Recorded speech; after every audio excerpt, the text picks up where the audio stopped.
the latest edition of Real Talk. It's a show that so I do the Claus Corner, do Real Talk, and another show I used to do called Local Artist Show, which is no longer, it's defunct.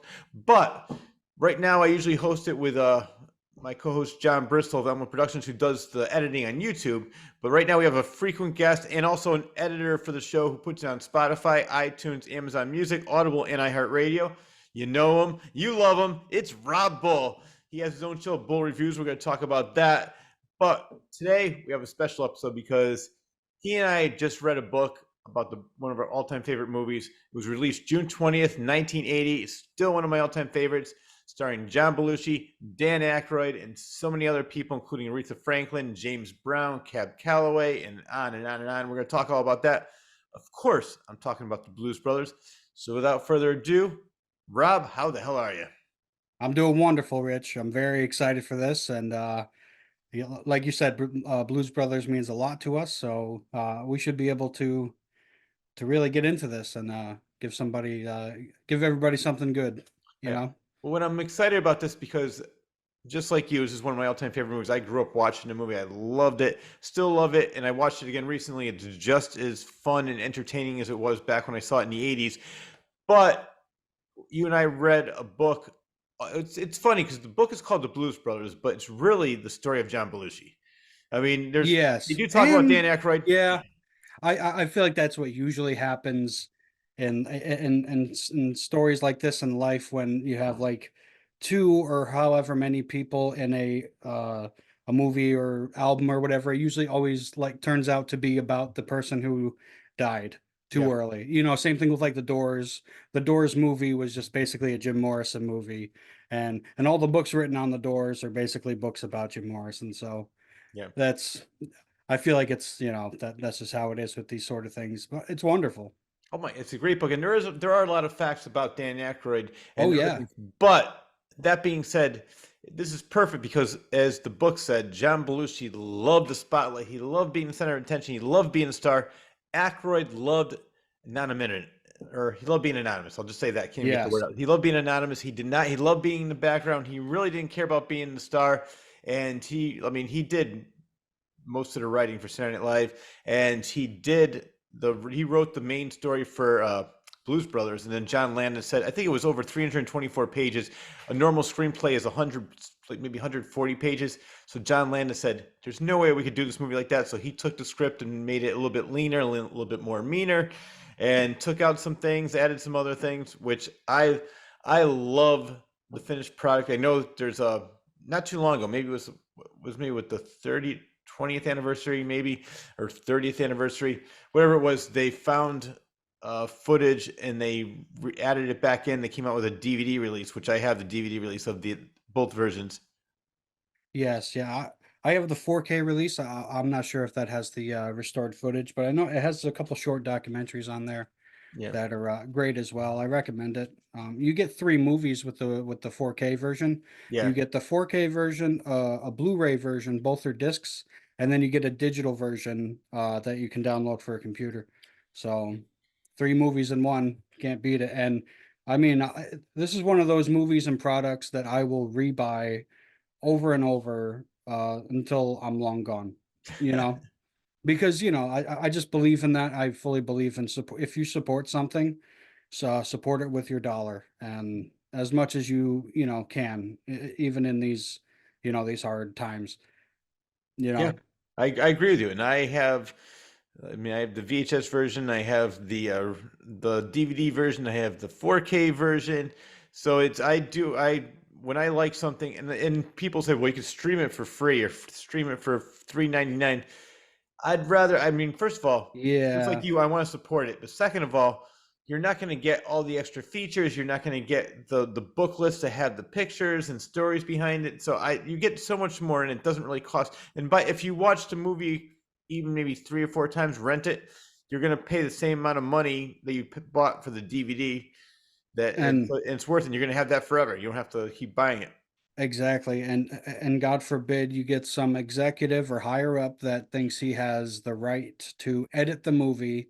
Anybody in these streaming services that have the right to edit the movie and take stuff out, put stuff in, you know what I mean? That's why physical media is a very important thing right now, and it's making a resurgence in buying media because that and things like that have been done on these streaming companies and stuff. So having the physical copy, you can't beat it.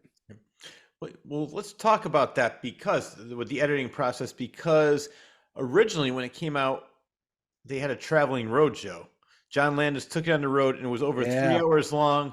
And the intermission for people who love the movie, and if you're watching this, I'm sure you at least know of the movie and saw it a couple times.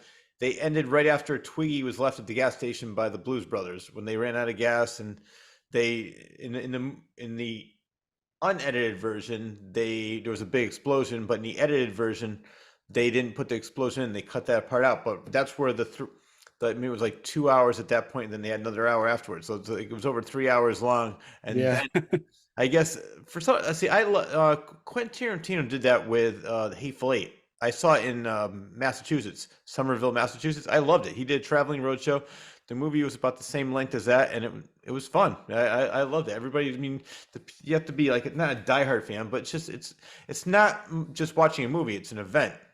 yeah, and it's like you're watching, and like anybody that's a fan of the Blues Brothers, I'm sure would agree. More footage is better, especially right now. I mean, granted, you have the movie industry, so back in those days, they didn't have any Snyder cuts or anything like that. Like that could be a 4 hour movie. It was just they had their rules. How long are people going to sit for before they really got to pee and they're disinterested? And they figured out that was around the 2 hour mark, hour 45. Yeah. So but for me personally, I would love that. I would sit through a 3 4 hour Blues Brothers cut. You know what I mean? No Oh, problem. definitely. I mean, well, Alfred Hitchcock, I think, is the one. He is the one that said, I can't. I'm gonna not say it verbatim because I don't know the exact quote, but he said something about a movie should last as long as your bladder, or something to that effect. He said that the movie should Yeah. be, but I don't agree with that because look at movies like Gone with the Wind. Look at movies like Lawrence of Arabia. Look at movies like Ten Commandments. Those are I'm bringing up older movies from the 50s, 60s, and they were 4.5 hours long, and I liked all those movies I just mentioned except for Lawrence of Arabia. The movie was beautifully shot, but to me I found it boring. But still, I think that you sometimes you can't just tell a story in 2 hours. You have to do it in 3 hours. And Oh yeah. if you like Mhm. it, you're gonna sit through it. And then so you go to the bathroom and miss a couple minutes. Who cares? Yeah. I don't think everybody should make a movie just long enough where, all right, well, because sometimes you feel like they could have added a little bit more. It seems like it Right. ended too soon. Or they could have Like like I want added a little more bit of more character. this. Yeah, and see, so sometimes it's good where they leave you wanting more, but other times like I wish they had more. It's And like, yeah, it's like they should have yeah, explained more in this moment, yeah, or exactly. they just kind of skate over a thing. And I feel like the most you get that is in movies that are based on books. Yeah, But with all that said, they told the story in their set amount of time, and I mean, just the colossal um thing that it became. The Blues Brothers is beyond movies, is beyond music, is beyond comedy. It's almost like it, it's like a modern fable. It's a modern Roman Greek mythology, yeah. but in modern times. They're like the gods of our times almost. The fables of our times. Yeah. Maybe Well, not right now our times, but yeah. especially back then. I mean, and still the Oh test yeah. of time still it shows that Oh these yeah. guys. The movie has not aged at all. Sometimes you watch a movie you're like, wow, this did not age well. This movie aged very well. And let's go back to the beginning of the movie Yeah. or the beginning of the origin of Blues Brothers because they first were playing as the Blues Brothers in Saturday Night Live. It was 1975. That's when the show was released, and they were playing before the show started. They would play for the studio audience. Lorne Michaels didn't really like it, and he says, I don't really see anything funny with this. Dan Aykroyd Yeah. introduced John Belushi to the blues. John Belushi introduced Dan Aykroyd to metal, so they were showing each other new Yeah. things. At Dan Aykroyd's bar. Yeah, we had Forgot the what they. The He had Speakeasy like 405, speakeasy. 505, Yeah, the Speakeasy 505. yep, yep. They had the speakeasies. Yeah, and at Dan Speakeasy, he was playing some blues records, some local blues guys on his jukebox, and John asks, "Hey man, what is this? This music is great." And and Dan Aykroyd is like, "This is blues, man. You're from Chicago, John. You should know like the great blues artists." And he didn't. He's like, "Well, well, show me, and I'll show you heavy metal." Yeah. And then that's just like that. That's how it started. And I can't remember exactly who. It was somebody that said, "You guys should call yourself the Blues Brothers." Somebody came up with that name for Was them. it Paul Schaefer? I think I don't know. I don't remember if it was Paul Schaefer, It but I might have think been Paul. But it speaking of was Paul somebody that Schaefer, introduced him. yeah, they wanted Paul Schaefer was to go be the band leader. He, of course, everybody knows him from the David Letterman show. He Yeah. said, "Well, come on, guys, we don't have a band." So they said, "Well, we're gonna get one." Then they went out and they got all these great musicians like Lou Marini, Mac Murphy, and the one thing that John said, "You guys have to have a nickname. You have to have a middle nickname." So like Yeah. McIntyre Miffy, Blue Lou Marini, and so on and so on. He goes, "If you Donald can't think of Duck one, Don. yes." Yeah. And so they really, those are real musicians. That's what people, maybe some people don't realize. Those weren't actors. They were real musicians who played with some very great people before they got into the Blues Brothers. Yeah, Otis Redding, right? I think Yeah, two of them from Otis Redding's band, and just like these like actual blues musicians and musicians from Saturday Night Live, yeah, Blue Lou and yeah, yeah, they really they knew exactly what they were doing, like they knew exactly what they wanted. They built this mythology well before, and a lot of it comes from Dan Aykroyd's background and like growing up in Chicago and hanging out in seedy areas with seedy people, learning about the blues and yeah. Well, it's funny about Dan Aykroyd too, because in the book, I completely forgot about this. He was growing up to be a priest. yeah, So he would make fun of the priests. He would pretend like they were Quasimodo and different things like that. And yeah. there was one priest in particular, or one nun in particular, that he made fun of all the time, and that became the origin of the penguin. Well, I think in the book, and I think in other interviews, I think it was a priest that he it was a male. I mean, priests are only male, I believe. Yeah. Yeah. A priest that he based the nun on. So even though it was a nun, it was actually it was a priest that she was based on. What was it? Mary Stigmata is the Yes. name of Very the penguin. Sigma, aka the penguin.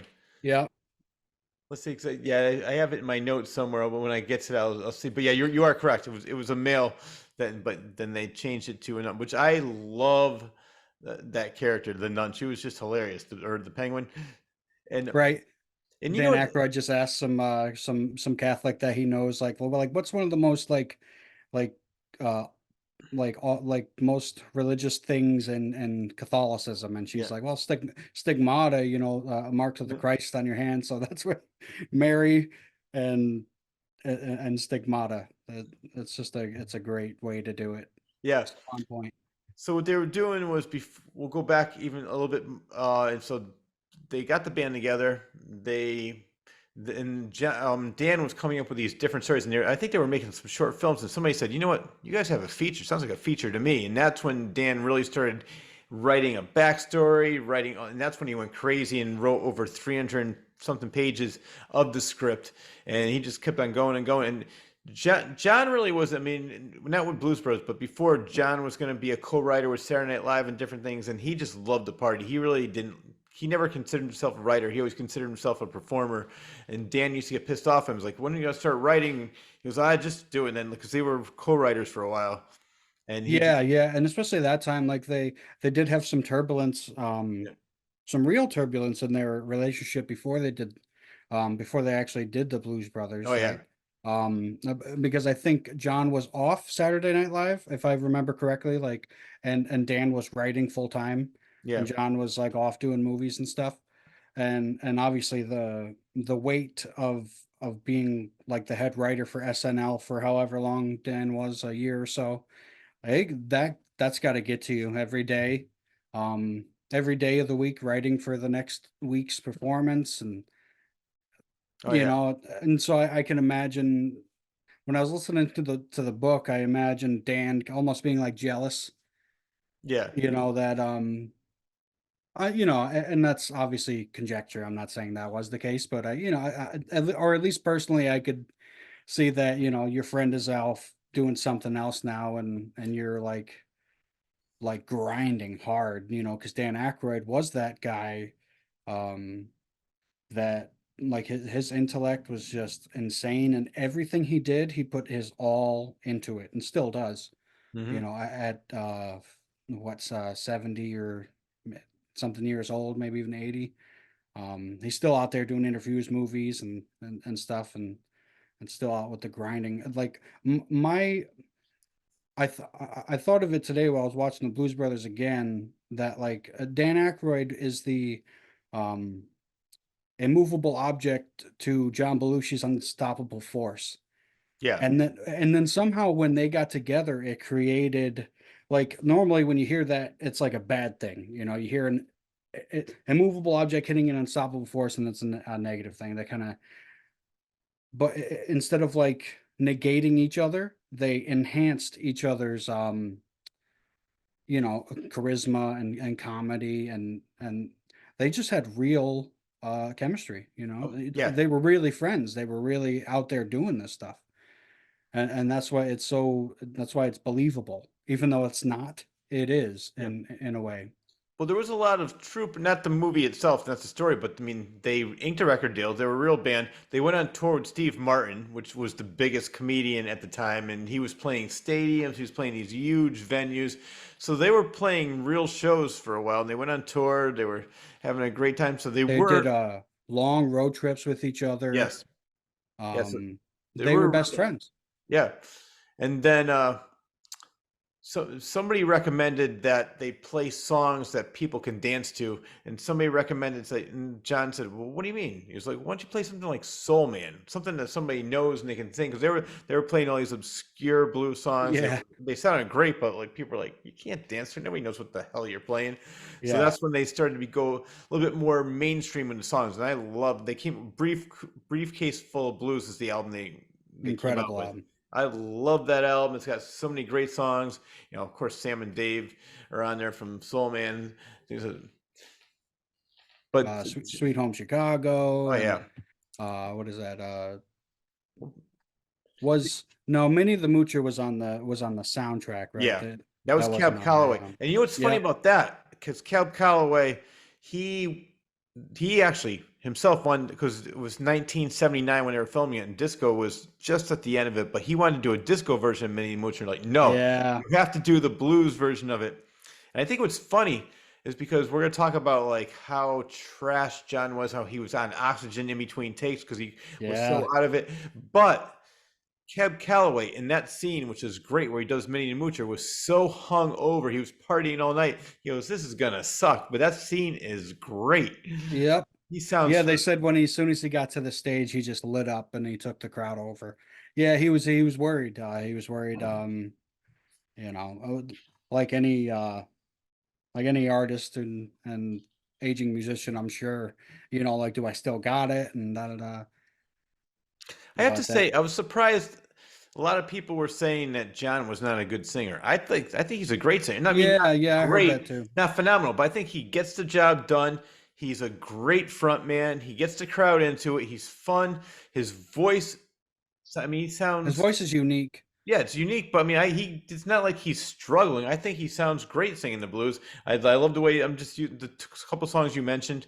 I, there's nothing wrong with the way he sings that at all. I don't doesn't Yeah, sound yeah, like me neither. I think like those are people that are sticklers for you know, professional vocalists and musicians, like they say the same thing about Dan Aykroyd's harmonica playing too, yeah. that he was like middle at best, like mid tier. And I'm like, that's not an easy instrument. I've tried playing that and I can't wrap my head around it. There's a lot of things I can wrap my head around, but the harmonica is not one. Uh, I would love to learn, but yeah, and John Belushi he had passion, he had soul, and Yeah. that's really all it takes. And people can say what they want, but but do they have the, the platinum records and stuff that, like the actual accolades are that John got from his performances and stuff, Yeah. That's what it mostly is. People that put other people down are those, I call them the armchair quarterbacks. Like they're sitting there thinking like, "Oh, I could do it. That's easy." Well, then why don't you go up on stage and do it? They just whenever somebody's on top, somebody's there to knock them down. That's when you know you made it in a way because when people start going after you and trying to push you off the cliff, you're like, "All right, I'm doing something right because people don't want me here." Because that's the way I look Yes. at it. I look at it. Some people may be discouraged by that. To me, I'm like, "Yeah, right. I'm doing something right because people are getting pissed off, and whenever you're on top, they just want to knock you down. And it's always the people that really don't matter. It's like, who are these people? They're sitting there in their living room. Oh, I could do better than this. Well, then form a band and do it. I want to see, E- like you just said, do it. Yeah, exactly. And like even if you're not on top, I mean, especially when people just try something, Oh yeah. it's like that one experiment. I forgot what it is, where I think rats, if you put them in a cage and like one tries to get out, Yep. the other one drags it down and brings it back down with it, because that's just the way that some people are. Hmm. And Yeah. the only way to get by that is to just, you have to disregard those things, and just keep doing what you're doing. And if you don't disregard it, look at it in the way like you were saying, that it's, let it be fuel, Yeah. let this, Exactly. you know Because people, I mean, we probably talked about this in other shows, or I talked about in other interviews, where most people just live a life that's expected of them, not the life they really want to live. And so they're like, oh, well, if you try something different, like you said, oh my God, what's going on? This is not the norm. And they just don't know how to react to it. But I, I think normal is boring. Yeah, yeah, me too. And and that's what the Blues Brothers was about. Yep. No, exactly. You know what's funny? Because we were talking about it because Carrie Fisher was in the movie, who was Yeah, really big as Princess Leia. She was so, unfortunately, she was very easily influenced because she was not into hard drugs. She was not into hard liquor. John's the one that got her into hard drugs. John got her. She was married to Paul Simon at the time. Dan Aykroyd was married, but he goes, "Come on, we can all three hang out. Why don't you have an affair with Dan Aykroyd?" So they started yeah, having an affair, and they were engaged. But then they broke up, and one of the reasons it said in the book was because he said they said Dan Aykroyd had to take care of two people now, Belushi and yeah, Carrie Fisher, not just one. But it's funny like how unfortunately how easily influenced she was that he was able to get her on drugs, get her on alcohol, have her have an affair with Dan Aykroyd. But she was great in the movie. I love her character. She, yeah, yeah. It is really sad, the way that um addiction works, yeah, and yeah, especially people that are addicted to substances. They like to get other people on them, and un and most of the time unintentionally drag them down with them, and that's a real tragedy, because I don't think that, I don't really think that John was doing that out of malice. oh no, John was a guy who really loved having a good time. that's exactly what um it was. He in wanted the he book, wanted everybody to have as good of a time as he was having. yeah, and like honestly, I relate to that. I Yeah, relate a lot to both of these guys. yeah, John, with his like not being able to turn it off, and like searching for something in between to uh to fill that burning desire to perform, and that energy. But then also Dan Aykroyd's like real intense approach on studying, and almost like method acting in a way, like researching and becoming these characters, and stuff like that. And like, with the stuff that I do, and the same thing, I'll research and learn almost everything that I can about it, and whatever my Swiss cheese brain can retain, my Swiss cheese memory can retain, yeah. you know I blabber it out there back into the ether. Yep.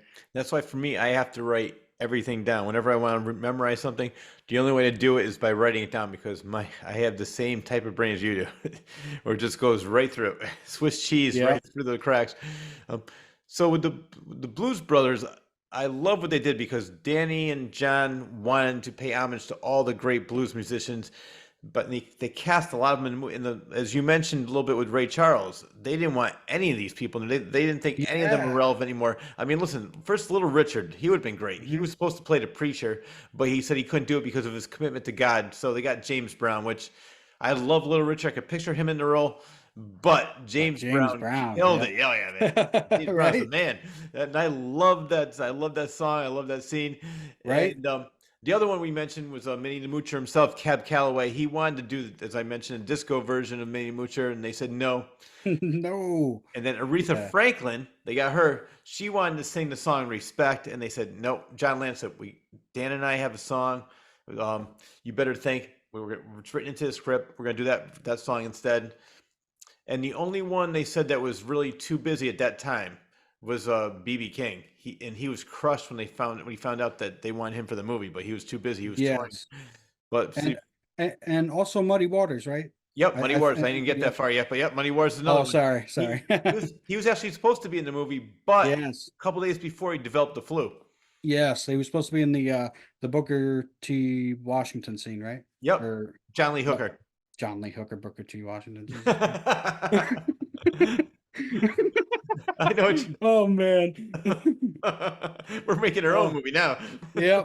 Well, yeah. Well, I also wanted to speak on like a lot of. I feel like a lot of the excuses that the executives used were, and I think they mentioned it in the book. It's how they really just didn't want these black Yeah, musicians and black music like being as um revered in the mainstream as this movie would make them, you yeah, know, yep, and which is just it's like, it's like we've all heard that 1,000 times, and it's still every time you hear it, it's just insane that people think and have thought that way, oh yeah. you know. Well, what's sad is the studio thought like that, and then when the movie finally came out, the people who own the theaters didn't want to run the movie because one, this is the exact word they used in the books. They said there was too many Negroes in the movie, and Yeah. two, other people thought the movie was too white so there was like Yeah, they couldn't win either way. yeah, and Yeah. I don't understand. I mean, it's sad because 1980 is really not that long ago, and people were still thinking like that back then. But I love the fact that everybody won in the end because the movie was a big smash hit. It's a cult hit now, and they the people that were down and out at the time that put them back on the map. They started touring Yeah. again. James Brown, Aretha Franklin, I mean Ray Charles, all people that were Yep. supposedly irrelevant because, as you mentioned, they wanted to cut out the whole Ray Charles scene. And I love that song. Such a great Right. song.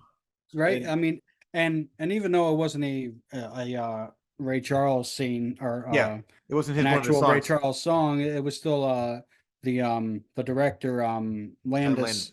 Yep. John Landis felt that that song would be very important for the to like show off a lot of the culture and just to have that scene, you know. And also speaking to Charles Brown, um, or James Brown. Jesus, man, I've been like looking into so much blues and stuff now. Like I know that I, Charles Brown is a blues artist. you're just. Uh, I love you're combining them all. You put like four yeah, people into one. It's great. right. Yep. But James Brown, in Yes. his autobiography, he did say that uh, the Blues Brothers gave him a complete resurgence around that time. Yeah. He thanked them. He thanked uh, everybody involved because, like that movie, like you said, it put the blues back on the map, and that like the blues is really it is incredible. It's so powerful. I mean, I got my one my favorite blues musician here, Robert Johnson. He goes back. He's the king of the Delta blues. Sold his You soul know. to the devil. Yep. Yep. And like and you could feel that kind of whether it was real or not. You could like back in those days to say that on recording and go around and play that stuff. He was out of, he took that like I'm not supposed to do something. Well, I'm gonna do it Yep. that kind of way, and I'm gonna do it in my own way, you know. people like with him, always said he was a garbage musician. Everybody would laugh at him when he would play, and then he came back amazing. So people were like, "Oh, he must have sold his soul for the devil," and he rolled with it. He's like, "You know what? Yeah, I love and it. I'll write some songs with it." And I just love that. I just love that taking water, making it wine. Oh, Lemons into exactly. lemonade. That kind of the Yeah. blues. That's what the blues is, taking something so painful and so damaging to your soul and turning it into beauty. And And I've been on a punk kick lately because I'm going to be interviewing a punk singer and we're going to talk about him soon because he features into the whole John Belushi scene. But I've been there's a lot of blues in punk.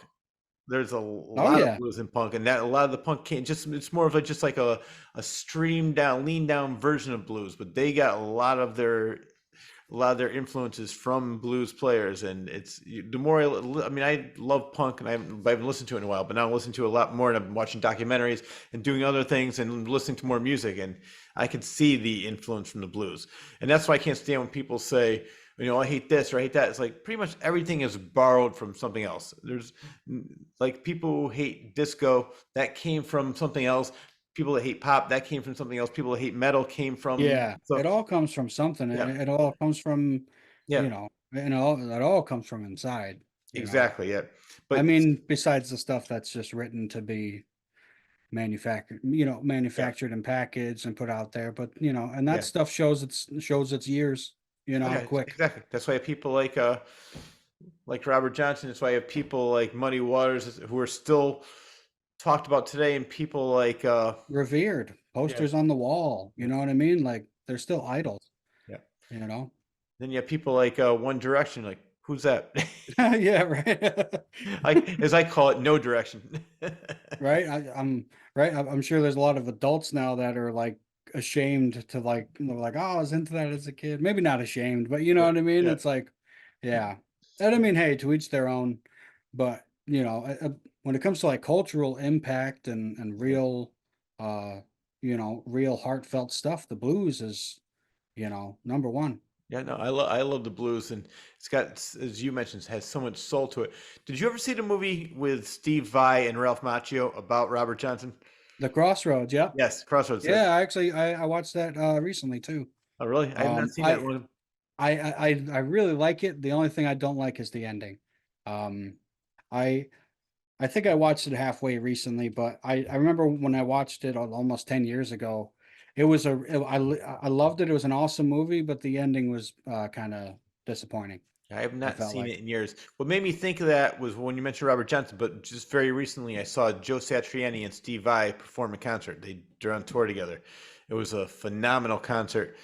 To me, I've always been a huge Steve Vai fan, but I think it was in a way he was almost like trying to prove to his mentor how good he was. It was more like it was more just all of that. But Satriani had played complete songs. He was, to me, it was like his was less is more. I really don't have to prove how good I am. And then, but then they yeah, came out together and they played Metallica, I was gonna say Van Halen, but it's really the Kinks. You really got me. But they did their own versions. They were just going out and playing different people's songs, and you could tell they've been friends. He taught him how to play guitar at age 19 when Steve I was 14 or 13 years old. So they've been friends for that long, and you could tell when they're out there just enjoying each other's company, and they were both phenomenal players. But yeah, when we were talking about Robert Johnson, I just remember that movie. I haven't seen it in probably since the theater, so it's been a long time. yes, yep, yeah. I just remember like the the ending scene where it's like the spoilers, the guitar battle Yeah, yeah, I remember that. between like the devil and uh the what's his name, the Karate Kid, right? Ralph Macchio. Ralph Maltz. I was about to say Joe Maggio. My brain, man, my brain. I was like, I know that's not it. My brain. It's like I know the things, but my brain, the wires are all Oh yeah. connected. Well, But that's what yeah, happens when you don't think of something for a long time. Just yeah. you know it's close and like it sounds like this, but I know it's not that. I've I've had too many nights like John Belushi, and this is, uh, it's just what happens, Uh, performer. well, let's talk about that because Well, I love John Belushi. I think he did a phenomenal job in the movies he played in: Animal House, Continental Divide, Neighbors. I mean, even the movies that didn't really do well, 1941, he's still always Hmm. good in it. But I'm surprised that he was insurable, because there were times where he would just take off and they're like, "Where's John? We don't know." And one time, Dan Aykroyd followed him to somebody's house. They're like, "Yeah, I'm looking for my friend. Oh yeah, John. He's sleeping on my couch, and he ate all their food." It's just he would do Yeah, that all right. the time. They wouldn't even know I where he love went. that. He would just take. He was always so I love that drunk, story. and yeah, that is hilarious. And then there's another time where because Landis got sick, he goes, "Don't ruin my fucking movie." And so John's like, "You can't tell me you're not my babysitter or whatever." And then he stuck out his thumb, and some guy picked him up, and they went partying, and he wouldn't show up for a couple of days. Yeah, so many times they would get in a fight, like John Landis and David Aykroyd. Dan Aykroyd would Yeah, like kick drug dealers off the set, prevent yeah, them from coming to see John, and John would like get into fist fights, yeah. He got him. break He had one down of his drug dealers crying. arrested. Yeah, he had one of his Yeah, drug dealers arrested. And he goes, "Don't come on my set. This is my movie." And John's like, "I don't tell you what to do after 6 p.m. You can't tell me what to do." yeah, and it's like, and you were saying like you don't know how he was insurable. Yeah, because I know, like, I'll give you an Yeah. example what I mean. Like, Robert Downey Jr. was not insurable for the longest time because he was so messed up on drugs, and then he was unhireable. And also, the same thing with Richard Pryor, because that's why he was supposed to be on Blazing Saddles. He wrote it, and they said, "No, you're not. We can't insure you," because like he was always on cocaine. He Hmm. was always so out of it, and I I wonder if that was like something that like really changed after uh Belushi. maybe, Because they even SNL they changed a lot. Like when Chris Farley was was going down, and Chris Farley was like he worshipped, and that's not even an exaggeration. He worshipped John Belushi. When yeah, people would say to Chris Farley that he was like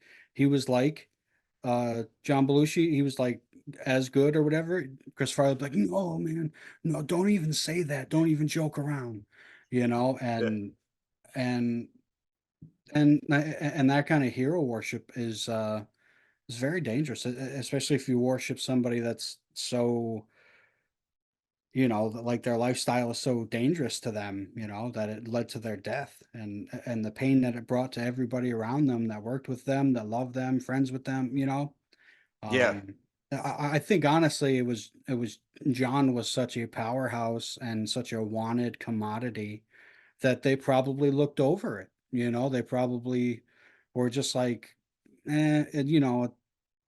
the money that we could get from this or whatever is worth the risk. yeah. And I'm sure there probably had to be some promising on Dan's part that he would keep him in line and stuff like that. I'm sure there was a lot of that. Well, this goes back even to Saturday Night Live, because Lorne Michaels did not like John Belushi at all. He says he's out of control. I do not want him. Yeah, Dick Ebersol, who said, "Don't worry about it. He's I'll control him. But just put him on the show." So it goes back to even then. Like, they really said we don't. And then I'm sure you remember the story. Like, he was so out of it that Dick Ebersol had him live at his place, and he almost burned down his house. Fell asleep with a cigarette. yeah, Then he went to Penny Marshall's. Penny Marshall's like, "You gotta lay off the drugs. You're not my mother." And he went there, and then he went back. It was just, yeah, yeah, and he he's would always had to always, have somebody babysitting him. And thank God he had Judy for the longest time, because yeah, and that's the sad part because it sounds like also like Chris Farley, they were the same kind of way, like um like they couldn't stand being alone. yeah, And yeah, and left to their own devices, they just got into massive quantities of of drugs and alcohol. I mean, I'm not sure how much alcohol um Belushi was really into, but I know like Chris Farley was into it all too. yeah. Um I only mentioned Chris Farley because I was watching a thing on him and he's so connected to Oh, John I Belushi. saw that same one. Was it called Farley?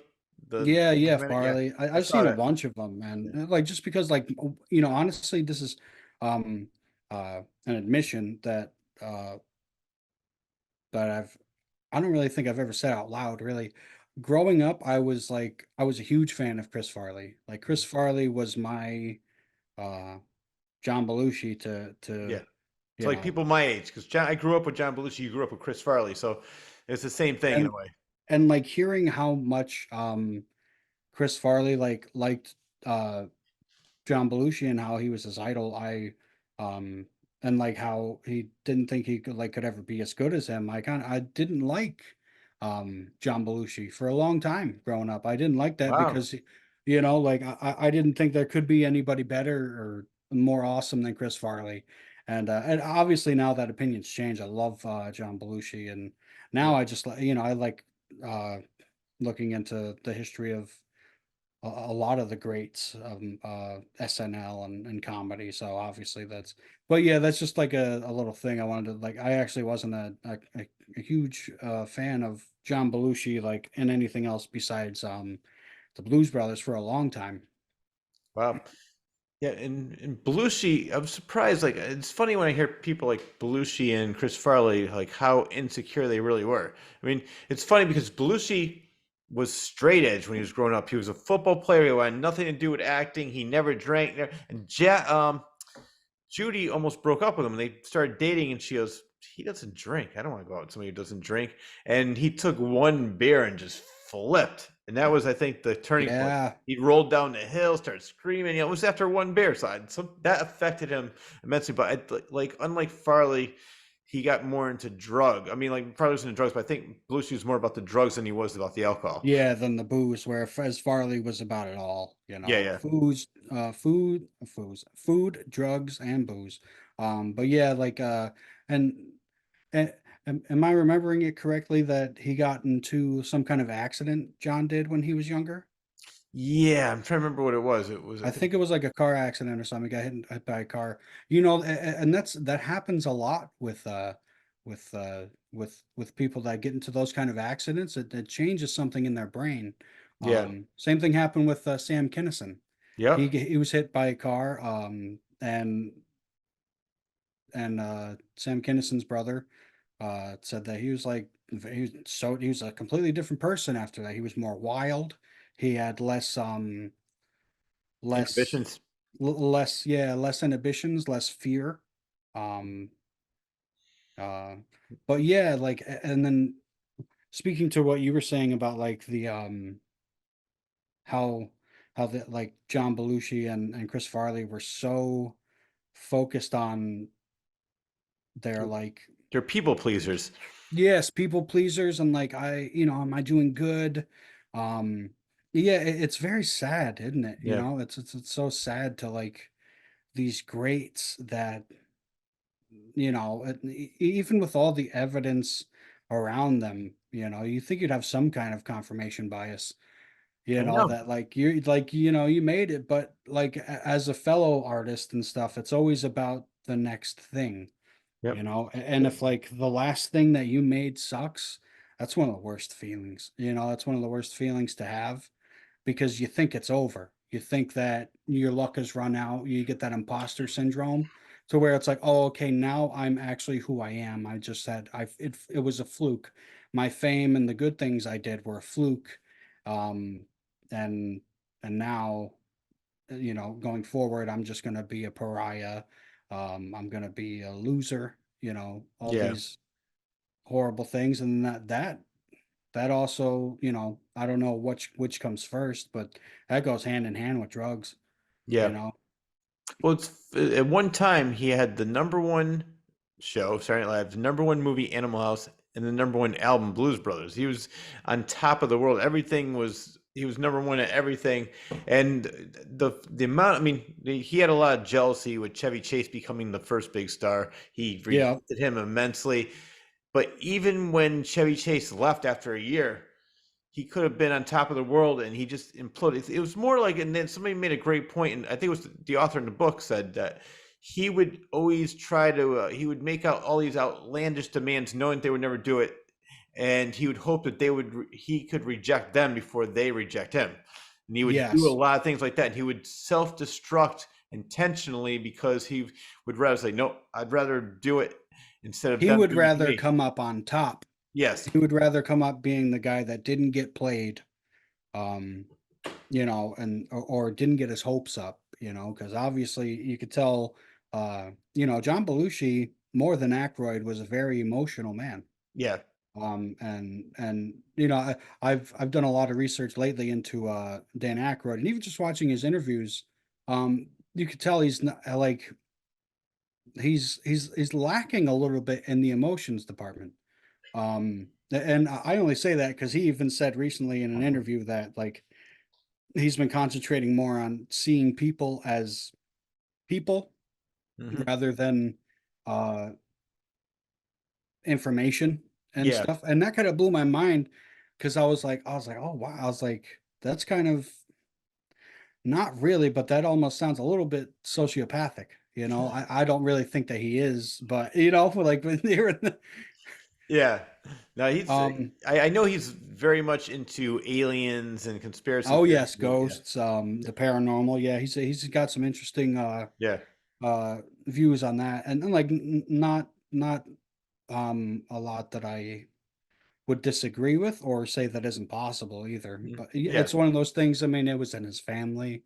His grandfather was doing seances and and all that stuff. So a lot of that goes back to just who he was, and that inspired Ghostbusters. Yeah. He was writing a line for John. Uh, he was writing the Ghostbusters, writing a script line for John Belushi, right as he got the phone call that Hmm.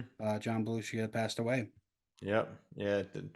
And It's that. was it the Chateau Mormont? Yep, that's the Was it place. the Kathy yeah. Smith was a groupie, and I think Gordon Lightfoot even wrote a song about her. She was just, and she did something called the speedball, cocaine and heroin. Yep, an And upper and a downer mixed, which is like horrible yeah, for your heart because it messes up your heart rhythm. And it's real easy for your heart to stop. yeah, and it's sad because I mean he was doing during Continental Divide. He hired a trainer, the same handler that Joe Walsh did to get off addiction.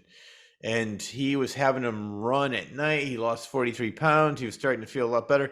And what happened was he said his trainer and handler said, I'm done. You're better. He goes, no, no, you can't leave me. I'll buy you a house. Yeah, He goes, no, I'll give you I'll triple your salary. salary. Yeah, Yeah, and even Judy, he goes, Judy goes, are you, do you want me to leave? And she goes, not really. You could tell she was afraid, and that's when I mean, as we mentioned, like he always needed somebody.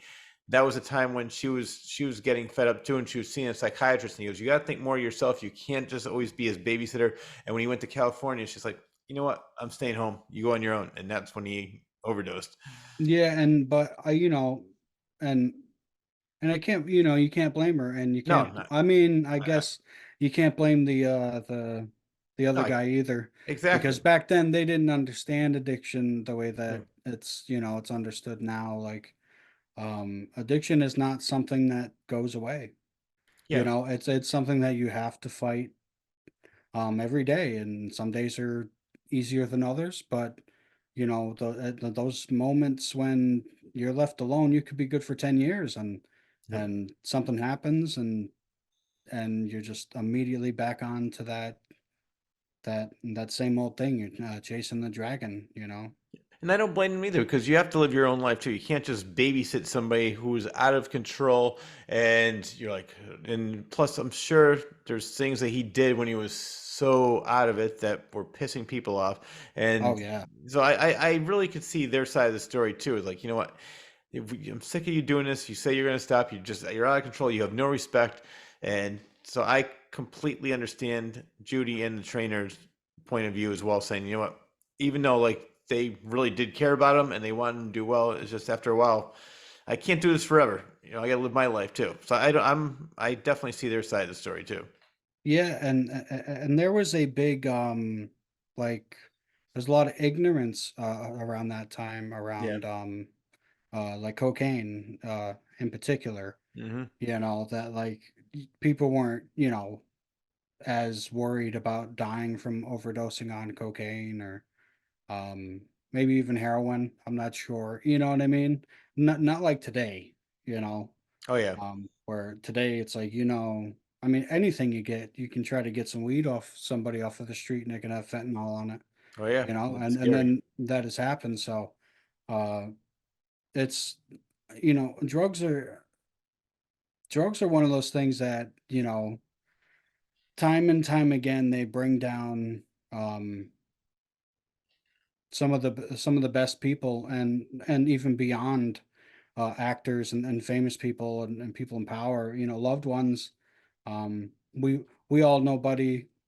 We all know somebody that's lost somebody. We all have somebody that we've lost, and in one way or another to drugs and addiction. And it's an ongoing fight, and it it's really good to look deep into these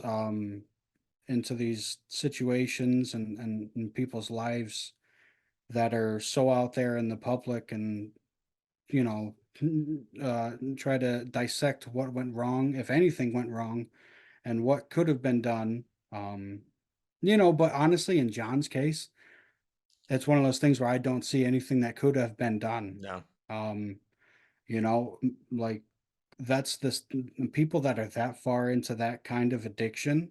Hmm. um it takes themselves to really want to get out of it and to get out of it, and it is Yeah. one of the hardest things that you can do. Yep. No, I've never been. Luckily, I'm so happy that I do not have an addictive personality, and I've never been addicted to anything. But I've known people that were, You're and yeah, you're there's addicted to marathons, man. You're addicted to the running. You that I am. Okay, you Everybody you has brought some. their You're right. everybody has their addiction, whether you Yeah, drink coffee or you work out and yeah. all that stuff. But drugs is a whole different beast, Yeah, because okay. That's a good way to put it. I never really thought. I'm thinking of like being addicted more to things that are harmful to you, which I guess running a couple miles could give me a heart attack eventually. But but hey, I mean, and but you're not hurting anybody. no, It's one of those things where it's like, he died running, yeah.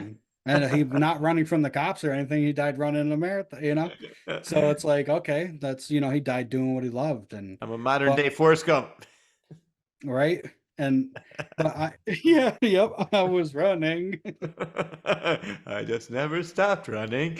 I just never stopped running. That movie's great too. I We love that movie. we should do that movie sometime. We That have movie's to, yeah. incredible. Yeah. Um, Speaking of movies, well, unless you want to say something more about addiction. no, no, we don't know. I think we've gone down that road. I think we're good to All to right. to move on. Or All right, yeah. Well, I want to talk about the Blues Brothers. We'll get back to that movie because yes. I want to talk about. We talked about the musicians. We talked about the music. We talked about some of the things that were going on. But you know what impressed me the most? This was a movie that was made before CGIs were around, so these stunts were real. I mean, just even the smallest stunts, which really aren't even small. The guy that played John Belushi, who played Jake Blues in the Penguin's office when he's in the chair and he goes down the stairs, that wasn't CGI. Yes. He actually did that. That's Yep. just like, and that's a minor. We're gonna talk about some of the major stunts with all the car crashes and everything Yeah. afterwards. But Yeah, they wanted to get they made sure to get that one in one take too. So they didn't have to risk that again. yeah, because I mean, one wrong move, you can break your neck, and there's so many different ways you Yep. could. And that fake uh crucified Jesus in the scene where they're going up the stairs. Like in the 4K version, it's so like clear. I was like, oh, that is like, it's even more terrifying to see it like crystal clear. It's so detailed, and you could really see the sunken bones and that's such a Catholic, Yeah, yeah. it's such a Catholic thing with the Catholic guilt. Oh, I um, know. which is it's just great. It's just the little touches that they put on things. Like didn't one guy like obsess over that? I think I forgot who it was, but somebody obsessed over that scene to make like the hallway with the stairs that they're going up to look like Yeah. uh, a horror movie shot, you know. Yep. And And I the way she sort of like just backed off. yes, yes, I Go think and that was. redeem yourself. And Yep. yeah, Yeah, I think that was John Landis's idea yeah, with a little Dolly last minute. Yeah, that was so great. Such a great movie, and the way that they get up there, the door opens up on its own, and and come they in. and yep, they enter the room, the door closes on its own. They sit down in the two small school chairs like that they're definitely too big for now. Um and then when they start swearing and she breaks out Yeah, the the ruler. she got the Or ruler and then she breaks out that like wand thing yeah, because they could like she starts off hitting Jake, and then something says or Elwood says something like Jesus Christ, Jake, and then obviously yeah, that's blasphemy, so she yeah, whacks him too. Then it's just a cacophony of swearing, and then she just breaks out that big thing, and yeah. then that's when John Belushi they retreat and he falls down the stairs. Yeah. And the thing that's such a great scene. So many great scenes like that. Yep. And I was surprised. Well, not really surprised, but I guess when Mayor Daley was in charge, he was mayor, and we all know Mayor Daley. He was big time mayor over there. He didn't like the movie being filmed. He didn't like movies being filmed in Chicago, and even Yeah, though The Fury was filmed there, which I loved, Brian De Palma with John Travolta and Nancy Allen. It's a great movie. maybe he But got a lot of money to let them do that or yeah, something. well, no, what happened was he was no longer mayor, and then they had the first woman mayor, and John used his charm, and Oh then yes, yes, yes, yes. she Yeah, for the loved Blues John. Brothers. Yeah, she loved John, and then she agreed to let them film inside the Daily Plaza. Yeah, even smashing through the windows, Yes. driving the car near the Picasso that they had in Dealey Plaza, Yeah. They the were just original Picasso. and that's they said the one thing they were worried about is like do not ruin the Picasso. Yeah, right. Last thing you need is John Belushi over there throwing up on the Picasso. Which is Although it's like, would that make? I feel like that would make that even more. The price of that oh would my go up God, yeah. so. Right? And do you remember? I mean, this is even before my time, but did you ever hear of Cinescope? It's a weird way of filming it. It's I interviewed Stanley Livingston from My Three Sons, and he filmed a western years ago in Cinescope. It's a weird type of filming, but they wanted to do it originally in Cinescope, but Landis ended up going with the 1:8:5 ratio, which is, I mean, Stanley Livingston was telling me it's like you can't really look at the camera. You gotta look to the left, even though the camera's looking right here. It's just a Oh weird yeah, way and of that, it's yeah, whatever way they whatever way they shot it was great, and the whatever ratio or yeah. No, it's definitely better. I'm glad that they did it that way too, because I know them. I watched the movie that I'm talking about that's in Cinescope, and it's good and it's great, but it's just for a movie like Blues Brothers, it's better in the ratio they filmed it in. yeah, yeah. And like the shots of like the city and stuff when they're driving through, so like there's so many beautiful shots Oh in yeah. in this movie of Chicago, and how they really turned it like Chicago into a tourist destination for blues fans, Hmm. and that's really so incredible. I remember when I was 15, I took a train from Texas to New York back from my aunt's house. I helped her move down to Texas, and she put me on a train uh, going back to New York, and we had to stop through Chicago, and it was awesome because even before like we got to the city of Chicago, we went through these parts where it looked like a third world country. Hmm. That really wasn't cool. But even on the way, we like there were like bungalow shacks made of like tin roofs. It almost looked like some like dystopian like mini cities Oh wow. built just in like farmland. And then there was like a bunch of stops and stuff that had uh um statues of Jake and Elwood as Blues Brothers and stuff everywhere. Like it was so cool to see all that, and like it was to see that it's still, I mean, even then with almost what 16 years ago, there's still like so much uh like how much the Blues Brothers still meant to Chicago and Yeah. Illinois as a whole. It was so I was so thrilled to be there when we had to stop there a layover for like an hour or so. So I got to go up and see a little bit of the city, and it was awesome, man. It was awesome just to be in Chicago for that one time I was just to have a little taste of that sweet home Chicago. I would love to check that out. I was in Chicago only once at layover, but I really didn't have that long of a wait, so I can go out and check, take a walk around the city or see some of the features. I would love to do that because I always, when I think of Chicago, first thing I think of is the Blues Brothers. I'm sure I'm not alone in Mhm. that, as you just mentioned. The one thing I thought was funny with because I love the mall scene, And again, there's no Yep. CGIs. That was really they had found an abandoned mall, and they didn't want to tell John Landis because they're like, it's way too expensive. Landis found out. He goes, "Hey man, what about that mall everybody's talking about?" And he's like, "Oh shit," which I Oh, love. damn. So they did that. I mean, they had no electricity, had nothing at all, and they redid the whole mall. I guess from what they were saying in the book, the mall was closed because there was a lot of stabbings there and a lot of fights, and Yep. this wasn't a good. It was more like what you just described. Some of the areas in Chicago. Maybe it was one of the Yeah. areas. Yeah, right. But they that scene is incredible where they're just driving through. And if I never noticed it until I read the book and I rewatched the movie. One of the stunt women was almost crushed to death, and the scene's like, "Hey, do you have a Miss Piggy?" And the car comes crashing through. Oh, You yeah. see the woman go flying against the wall, Oh, and man. they said she was almost crushed to death during that scene. Oh, thank God she wasn't, I know, because John Landis would later have a Twilight Zone. massive, right? A massive, the worst accident, right? I think it still is the worst accident that's happened on set Yep, in like any movie ever with the yep, Twilight Zone. Yeah. We yeah. should talk about that movie too. Oh yeah, there's some. We have a lot of. Dan Aykroyd was in that movie too. Yeah, you want to see something really scary? Yep. That's funny you said because just the other day they had the midnight special on the radio, and Oh, yeah.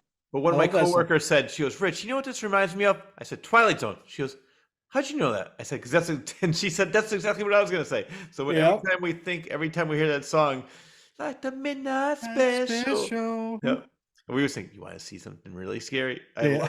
He and Albert Brooks. That was such a funny scene, Right. That was but so. but John, not only that, I mean, we Twilight Zone was one of the worst. Probably was the worst ever. But then we mentioned the stunt woman almost got crushed. But there's another scene which was funny because the scene was cut out from the theatrical version. Was the explosion with Twiggy at the gas station? Originally, they said, "Oh, did we clear the area? Oh yeah, we're clear. Like we should just check one more time. There's two kids in trees still." And they said, "Get out of there!" And then they blew it up. So Yeah, two kids would have died because they didn't double check.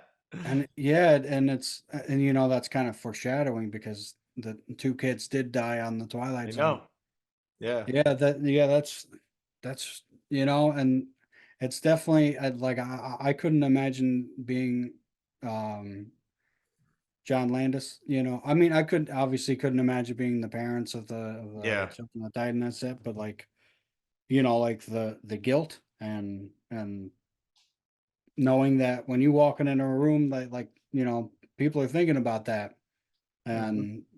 and and that's why movies and sets and all these things they need to listen to people that give good advice on safety, like having a helicopter indoors is not safe, Yeah. and I thought that would be obvious, but Unfortunately, the kids weren't even supposed to be working because of their age. There was just so many things that yeah, they and then did the not the do. actor the Yeah. actor Vic Morrow. tried to save them, Yeah, you he was know decapitated. You know what people maybe not realize is Vic Morrow, I love as an actor. You know who his daughter is?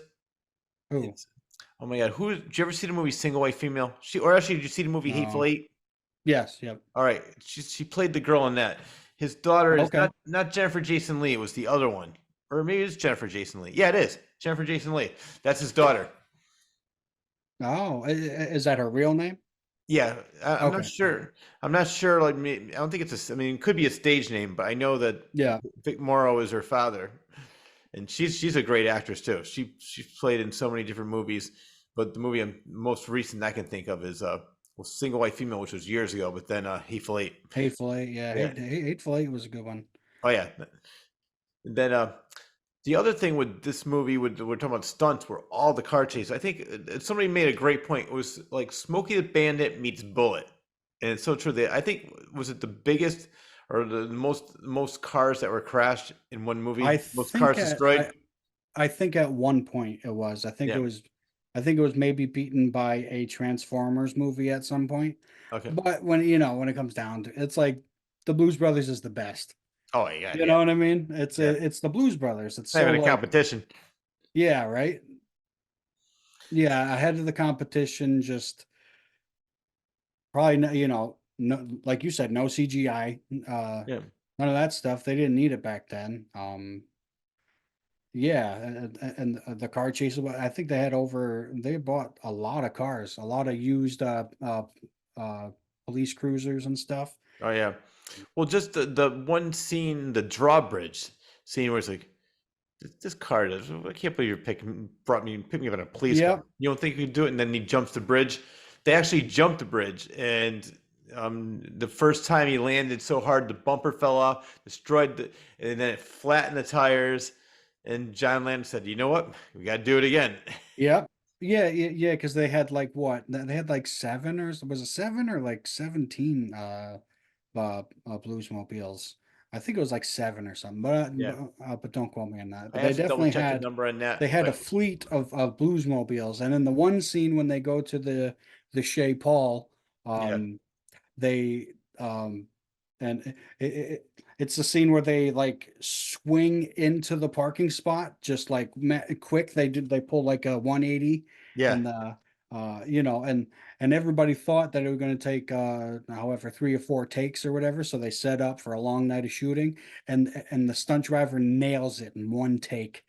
And and I forgot who it was, but somebody that was in the industry that worked for 30 years at that time was like, he's like, I've been here for 30 years and there's only been 3 times that people have applauded stunt work. And so that's like a huge thing, yeah. to nail that in one take. Like, that's insane. That is impressive. And another funny scene is the Bob's Country Bunker when they're like the good Yep. old Blues Brothers boys Boys band. band. Yeah. Yep. But I guess they filmed it on the Universal lot, and they said it was so cold. John couldn't remember his lines; he was freezing. But Hmm. there was one time when they weren't filming. I think one of the stunt drivers wanted to take one of the trucks for a ride, and the guy fell asleep on top of the roof, and he didn't know that he was on the roof. He was going as fast as he could. He was trying to beat on the windshield, trying to get the guy's attention. The guy had no clue the guy was on there holding on for dear life as he's cruising around at top speed. Right. Yeah, like there's parts of this movie that like listening to how it was made, it was like, how was this movie really made with all this crazy people just like around all the time doing these crazy stunts and stuff, and that wasn't even a stunt, that was just for Yeah. fun, Yeah. you know then you got John, you know falling apart and stuff. It was really just a crazy, like, the experience that it was making that movie. I can't imagine like being there, like being there while it's being made and just seeing this kind of, this massive, uh, titan of a movie that is going to take over. At the time they didn't know that. They were probably thinking like, "Oh man, we hope this like makes its money back at all." Yeah. That's probably what a lot of people were thinking. Like, we just hope this makes its money back, you know. But and it turned into just a titan of, stands in its own right. Oh my God. Yeah. Well, I'm just going through my notes as you're talking. The Daily Plaza scene alone cost $3.5 million. Back then, that's a lot of money. Now Oh it's yeah. nothing. So back then, and they were so worried, as you said, that they weren't going to make their money back. And John Land, did you ever see the movie The Taking of Pelham 123? The original No. stars Walter Matthau. It's a great movie, Robert Shaw. But there's a scene here where he pretends that there are people who want money, and they're trying to get a payoff, a bribe, and he's like, I have the money. He really doesn't. He goes, Are you sure? I have the money. Don't worry, I'll get it to you. And they're like, What are you gonna do? We don't have the money. So John Landis got an idea from watching that movie, and he told the studio, he goes, Oh yeah, we're already done with principal photography. We're pretty much done. Oh, that's good. So he took a line from that movie Yeah. that was inspired by Taking Pelham 123 and said, "Yeah, we're good." And they're like, "Shit, we got to get this done." But they were so Right. over budget. But They they were got the so yes. under. Yeah, yeah, Sometimes, I never recommend doing anything like that, but sometimes when it's something that's not going to hurt somebody, and if it's something like the Blues Brothers to be made, yeah, a little white lie is sometimes that's the push that somebody needs, so you can do what needs to be done, yeah. and you can get it out there and turn it into a movement of, you know. Yeah, one of my favorite stories is because Close Encounters has got to be one of my favorite movies. Also, growing up, that came out in '77. Steven Spielberg and Bob Balaban is a great actor. He played the French interpreter, and so Spielberg asked him, he goes, "Do you speak French?" So he said he knew one thing from high school. He spoke in French. He goes, "All right, you're hired." And then he goes, "Oh shit, I don't know how to speak French."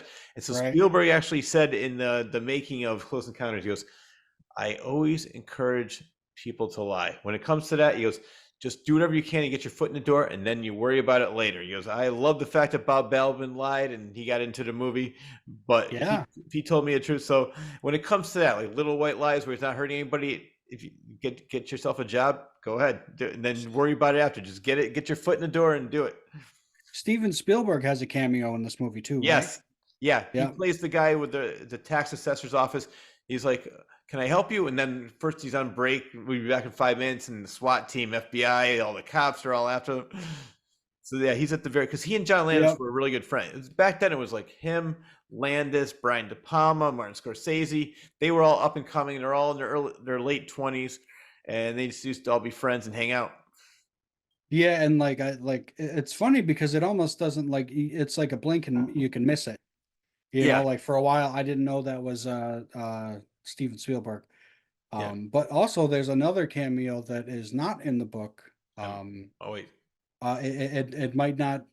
I haven't heard anybody else talk of it or talk about it, but I caught it one of the last times I watched it. can I And can I tell you who I think it is? yes, I'm gonna go with Joe Walsh. I knew Joe Walsh. Which who is that? he was the guy that in the prison when they're singing Jailhouse Rock, he jumps up on the table. He's the first guy. I did not know that was Joe Walsh until very recently. Oh, really? Yep. Okay. No, Okay. no. I mean, I didn't catch that one. All right. The Who are you one I talking about caught, then? it wasn't. It's not a musical one, but it's the So there's the scene where they're being chased. I think like at the end one when they're being chased and the police dispatcher is Oh, yeah. like gives the okay for the unnecessary violence. Oh, yeah. That police dispatcher was in Home Alone. He was the guy in the movie that Kevin McAllister uses to scare off the burglars. I'll give you to the count of 10 to get your low down, no good, dirty carcass out of. He That- was that guy. I was like, wait a minute, that guy looks familiar. And as I was That's watching, funny. and I I was did like, not wait a know minute, that. is that? Yep. And I'm pretty sure that movie in Home Alone was made like it was just made for that, Yeah. for the Home Alone movies. But Yeah. I was proud of myself on that one. I was like, wait a minute, I recognize that guy. I've seen that guy a lot. That's funny. I never would have gotten that. I do recognize the voice now that you say it. I Right? cannot believe I didn't get that myself. I think the problem for me with that one, I have not seen Home Alone in years, so maybe I just forgot. But I It definitely, was his voice that caught me. I was like, yeah, that's a very like sometimes like that's usually what'll catch me. And I watch a lot of stuff. So even like animated stuff, I'll hear voices I recognize and then but then I heard that and then looked at him. I was like, wait a minute, I swear I know this guy. I yeah, was like, I'll give you to the count of 10. I love that, and it's so great. I love that. So that was just like a little extra for myself that I was like, oh, I was like, that's awesome. It's just another little part that draws me even closer towards, like draws me in further. yeah, yeah. Well, I'm going through my notes right now, and it's a little out of order with what we're because we talked about it already. But I want to go back to the James Brown scene because I forgot about Yes. this. They were filming the James Brown scene, which I thought was great. But then Aretha Franklin showed up, and they're like, "We have to film Aretha Franklin." They're like, "We're Yes. done Yep. filming James Brown." He's like, "Well, we don't really care. Aretha's not going to wait." So she was a Yeah. little bit of a Uh, diva, even though yeah. from what Aretha's a I little yeah flaky in a diva way, not in a yeah. she's a flaky person or whatever, but she wasn't sure about the movie. Yeah, and she couldn't remember the words to her own song. She kept messing up. She couldn't remember the words. And James Yeah. Brown, he could never get the same version twice. He always sang it differently. So I think they ended up doing that live because they Yeah, kind of, they did it live, and then there was a little bit of revision done in the yeah. studio after. to tighten it up more. Yeah, but it's they I'm glad that, I mean, I didn't really say what James Brown's reaction was, but I'm glad that he said, "All right, that's cool, we'll wait," and then he came back. I'm glad because they were halfway done with it, and then they said, "Well, you're gonna have to come back later." So I'm glad that he actually did, because both those scenes are very they're part of what makes the movie great. Yeah, yeah. I mean, like all the musical segments, you know, it really sucks that I think it was either um BB King or Muddy Waters that couldn't make it for the I'm not gonna I'm not gonna mess his name up again. The John Lee Booker. You Or got it right, Stanley Hooker. okay, I got the yep. I don't know Was why I keep wanting to say Booker T. Washington. I don't know. no, what it was yeah, he Muddy Waters had the flu several days before. BB King couldn't Yes. make it because he was one of the few people that was still touring at that time from that generation, and he was still really busy. And then he was, Yeah. so according to the book, he was crushed when he found out they wanted him because he would love to have been in that movie. Yeah, but he did make it into the second one, and Aretha Franklin did get to do the Respect song in the second one as well. Unfortunately, the second one was just Yeah, um not as massive as a hit as the yeah, first one. Understandably, long time had went by. John Belushi was gone, and I mean John Goodman is incredible, yeah, but you can't it seems like they just tried to capture lightning in the bottle again, and like for the second movie, and it was almost like beat for beat the same movie. um the Blues Brothers 2000, so that yeah, it hurted a lot. um but I mean, like in my opinion, we still have the first one. You always have the first one, and it'll always be great. And I feel like the second one was kind of like a victory lap. yeah, um just trying to maybe get it out there to a newer audience, uh keep it relevant, which is um which I don't really think they had to, yeah. like, because the Blues Brothers will always be relevant, as Oh, long as music and movies are a thing. Like that dynamic duo, and the kind of like luck and the grace that they had, like some kind of omnipotent being like looking after them as they're on this mission. they were on a uh mission from God. yeah, and it's like that's exactly how it plays in the movie, like so many close calls, and Yeah, and then you have Carrie Fisher just outright trying to murder them, yeah. you know Well, but refresh my memory on this because I know the city of Chicago said there's no way you're doing that explosion, the one that Carrie Fisher did. So I know they didn't have CGI back then. What did they do to appease Chicago by saying, "All right, well, we're not going to do the explosion the way we wanted to do it, but we'll do it a different way"? I forgot what they did. oh, I don't remember It might have either. been something where they imploded it, and it just really wasn't the explosion they want. It was something where because they weren't allowed to do the full explosion. I know that. Yeah, I mean, actually, like thinking about it now, remembering the scene, I feel like the explosion kind of it doesn't go out as much as Yeah, it goes up. So yeah, I wonder if they had to do it in a certain way. Maybe they didn't shoot that in Chicago. yeah. But I I um the one thing I have written down, I actually have written down how they don't acknowledge that Jake and Elwood, they never acknowledge anything that happens that's crazy like that, when yeah. they get shot up in the phone booth, or when the house collapses, they just go on to the next thing. But in I that love scene it. in particular, they collect all the change, and it like helps them. It like turns out to be a good thing, like it was Yeah, like a good thing, like it was supposed to happen to them. Like, oh, there must be at least $7 of change here. They just shot up into the air. This lady's trying to kill him. It's so great. It's so I know. great. No, yeah, I agree with you. The movie with I don't know exactly what's his name, Dan Aykroyd's original script with the 344 pages was like, and different things he had. I know one scene they did cut out. John Belushi said there was a brothel scene. He goes, I don't think that it's Yeah. really good to have the Blues Brothers be seen having sex when they're trying to raise money for an orphanage. So that Yeah. Which, and honestly, that's smart. Like it makes the movie more, it makes the movie more family friendly, and Yeah, it carries on. Like, yeah, that kind of would be strange.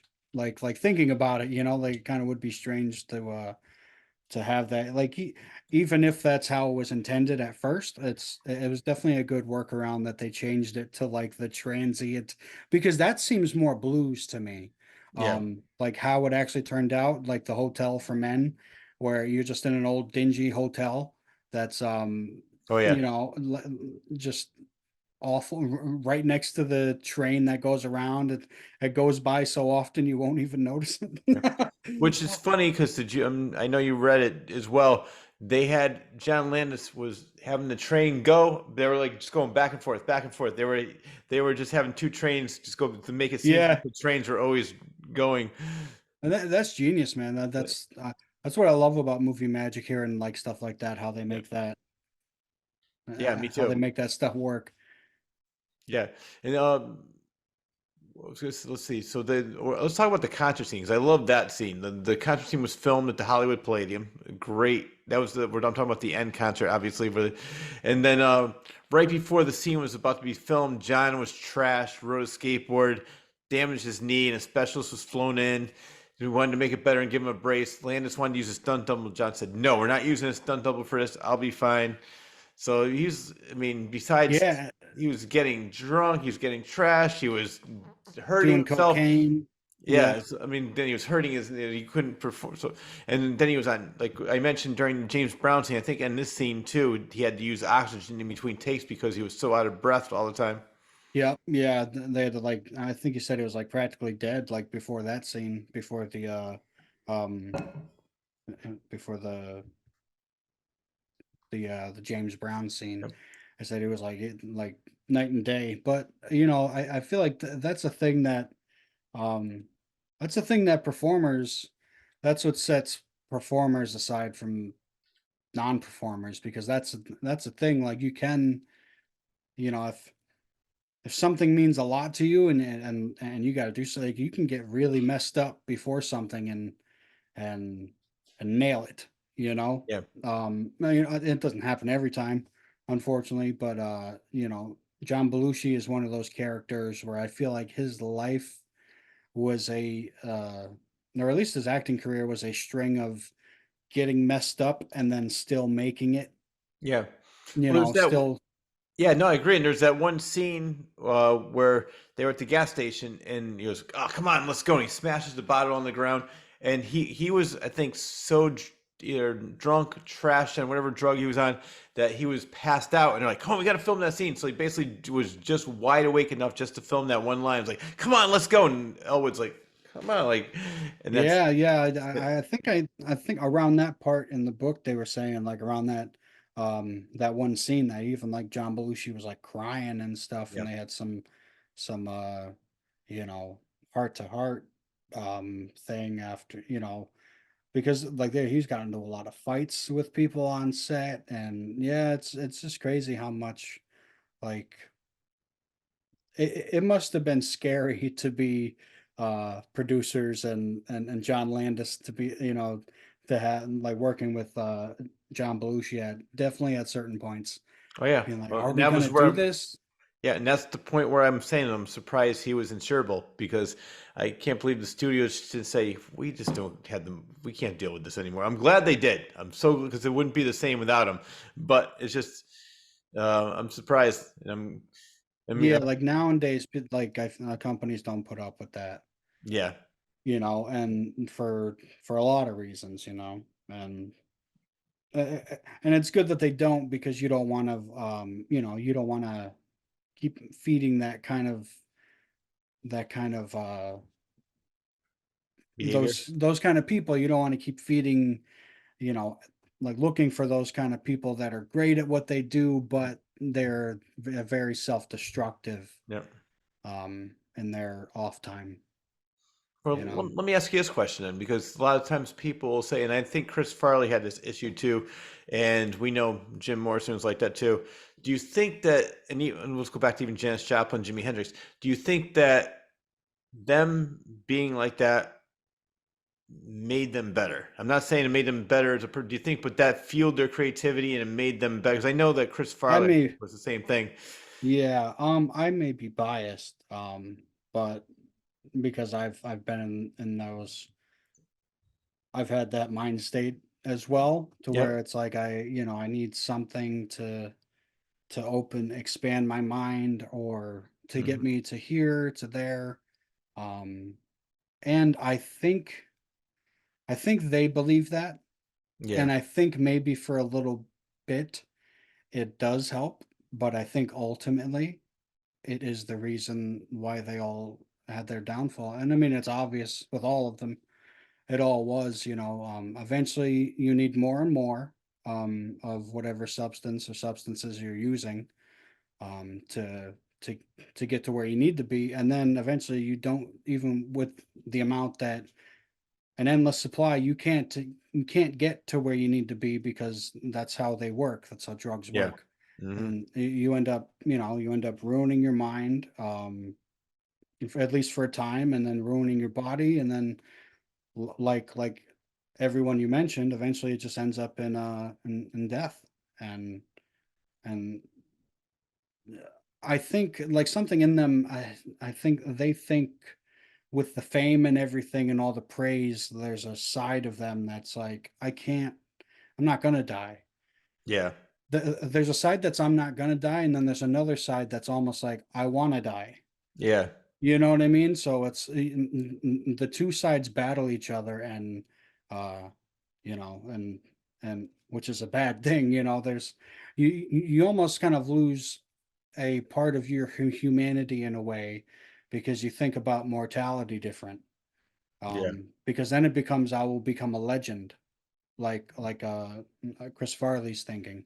Yeah. Um, um, you know, he's been said that, he has said that he wanted to die just like John Belushi, and he did, at the same age, Yep. 33. alone. Yeah, alone. But then beforehand, in the hours and days before, he was surrounded by people he didn't know, people that didn't care about him in the way that his family and friends cared about him, and he let himself, um, go down that road, and just binged for days on end. Him and John Belushi. Yeah. Um, and yeah, and so I think, yeah, I think addicts, and performing addicts think that it makes them better, and maybe for it can create some good things. It can open pathways in the mind and stuff, particularly hallucinogens. But ultimately, I think it's a negative, because it always ends up taking away the greats. Yeah. And but I think it also, you can't have one without the other. I don't think you can have Jim Morrison without drugs, or Yeah. so that's where it's difficult. That's where there's no easy answer. Yeah. There's no how do we make it better? What could we have done? These were human beings, and they thought the way that they did, and they had, their brain chemistries were set up in the way that they were, and they followed, what guided them, and unfortunately, it led them to early graves. Yeah. Uh, Made them living legends, but an early grave. Yes, Yeah. yep, Yep. and that's the those are the tragedies, you Yeah. know, Yep. Well, like you said, at least we can go back and we can watch his movies, can listen to his albums. He's gonna live on forever. and we can learn from his mistakes. We can learn from all the greats' mistakes. Um, if we really look at who they were as people, who they were beyond the screen, you Hmm. know, um, and it's tough. A lot of times, it's tough to see those people, to see your idols in like, as broken people, as like Yep. most of them, a lot of them are, especially the ones that end up this way. Artists and musicians. Yeah. Um, See, it's funny. 'Cause I mean, the only thing I ever really do is drink. But whenever I can never drink before I do something, if I'm always waiting until I'm done. If I'm hosting something, if I'm doing stand-up comedy, I just have to. from doing a show. There's no way I can go on here trash because I want to concentrate. I want to be focused. So for me, I'm just the opposite of like, because I know when I did comedy, there'd be like, oh my God, I have to have a couple drinks before I go on stage. I said, that's going to mess with my timing. I need to be 100% on focus. So I just always had the opposite of that. But I think, again, that goes to with, the addiction. Also, I think with John anyway, and even Chris, it went with their insecurity of being like, well, am I going to be good enough? Am I going to do this? And so that just Yeah, fueled their confidence. and they're like their insecurities and their like kind of like I feel like their lust for experience and life has to do with that too. And like wanting to experience everything that they can in life, and that's what kind of opens the door to be like, maybe I should try some new things, Yeah. try some things that have expanded people's minds, or uh or that are these people are saying cool that everybody's doing, like cocaine and stuff. Hmm. Like in the book it said, everybody, that Dan was doing coke, everybody at SNL was doing coke, but John was the one everybody was worried about, because the amount of coke that he would do was Oh just my. so much. It's like a glutton, like you know what I mean, like Yeah. he found something and he latched onto it, Hmm. and that's what happens with a lot of these with artists. Same thing with Chris Farley. Cocaine and alcohol, food and heroin. I mean, that all got him. And John Belushi, the speedball of heroin and cocaine. Uh, Jim Morrison with the heroin, and also like his alcohol addiction was horrible. And Yeah. for me, it's crazy. Like I don't um like I'm not a downer person. I don't like my mind to really slow down, in that kind of way, and because I like it. I like being able to run with it. Hmm. Um, but and it's sad that some of these people, they felt like they needed it to like Yeah. just To, be, and to then function. yeah, yeah, to function, or to sleep, or to just like shut down, Yeah. and then eventually you shut down. Well, I know back in the day in the 60s, Timothy Leary thought that, expand your mind and use LSD. People used to use LSD to expand their mind, become more creative. Oh And yeah, I it, did. did, But how did it work? I would not recommend it to anybody with some kind of anxiety disorder, Yeah. So you know? I've never tried any drug in my life, and I'm not saying that to brag. I'm just saying that No, I no, don't good really for you. know, but I would be taking, just an example, taking LSD. I think would freak me out because I'm like, is this really happening right now? Is this real? Like I would just like, did it make you paranoid? At a certain point, yes. My first couple times that I took it, it was actually pretty amazing. Yeah. It really it opened my mind, and it made me appreciate different forms of music and stuff that I didn't wasn't really that into before. I got really into John Lennon and the Doors, and then I started growing out my beard, and but then eventually I just kept chasing that. I kept wanting to expand my mind more and more, and then I kept Yeah. taking it to the point where I couldn't even really play music or anything and do the things that I wanted to do. So I was like, okay, I got to get away from this one friend that keeps like pushing it on me, because he wants to do it every time we hang out. Yeah. And now I'm like, now every time I do it, I'm getting anxious, and real like introspective bad thoughts and memories on my past, and stuff like that. So it was not becoming enjoyable anymore. And there was one time I took it and I had a horrible trip that really messed up, really messed up, it just really messed myself up, really, uh, my whole thought process, speaking. I was like terrified of everything after that for almost, for a long time, years, Yeah. and luckily, and I thought I really messed myself up and I never come back from it. And but I got to a certain point where I'm like, okay, I'm going to use what happened and what I have left to just do what I want to do, to use it as fuel for, creation, and like and the kind of blues that gave to me the psychedelic blues that Yeah.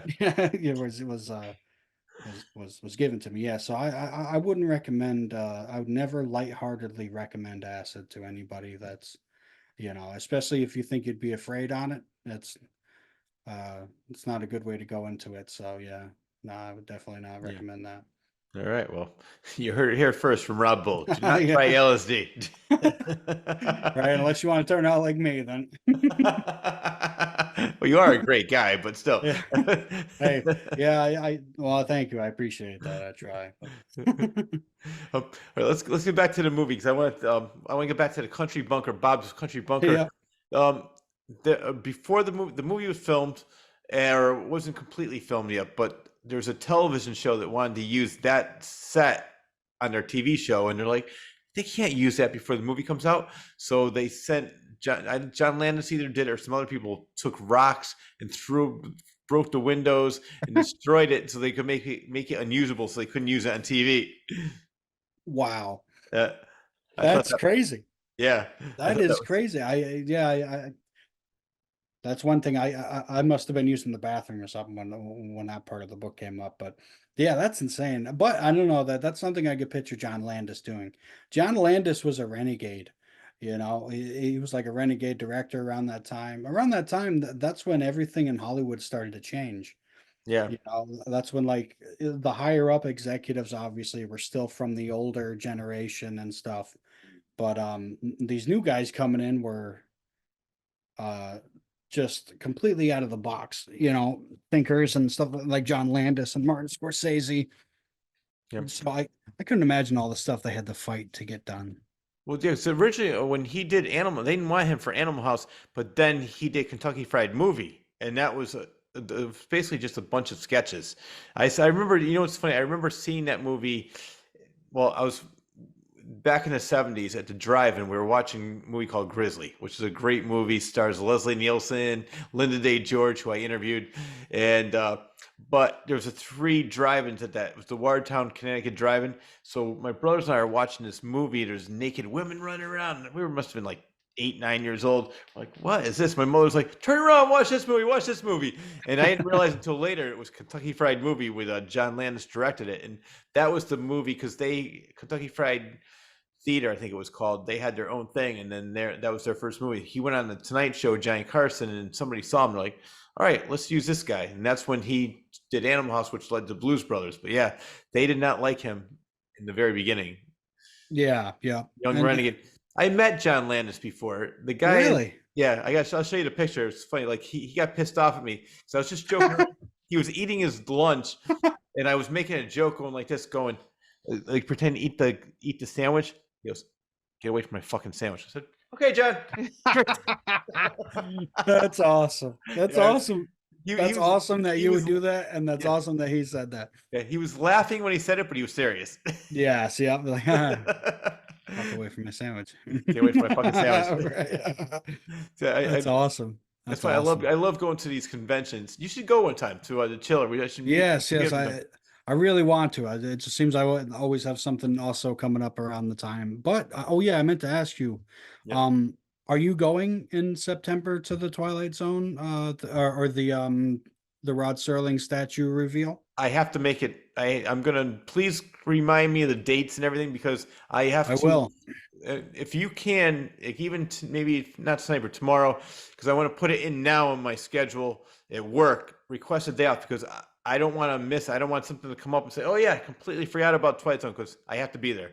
Yes, yep. And if you want to be there for the day, that's cool. But there's also a hotel that's doing a little special for everybody that's going to the to the reveal, to the statue reveal, which I think is really cool.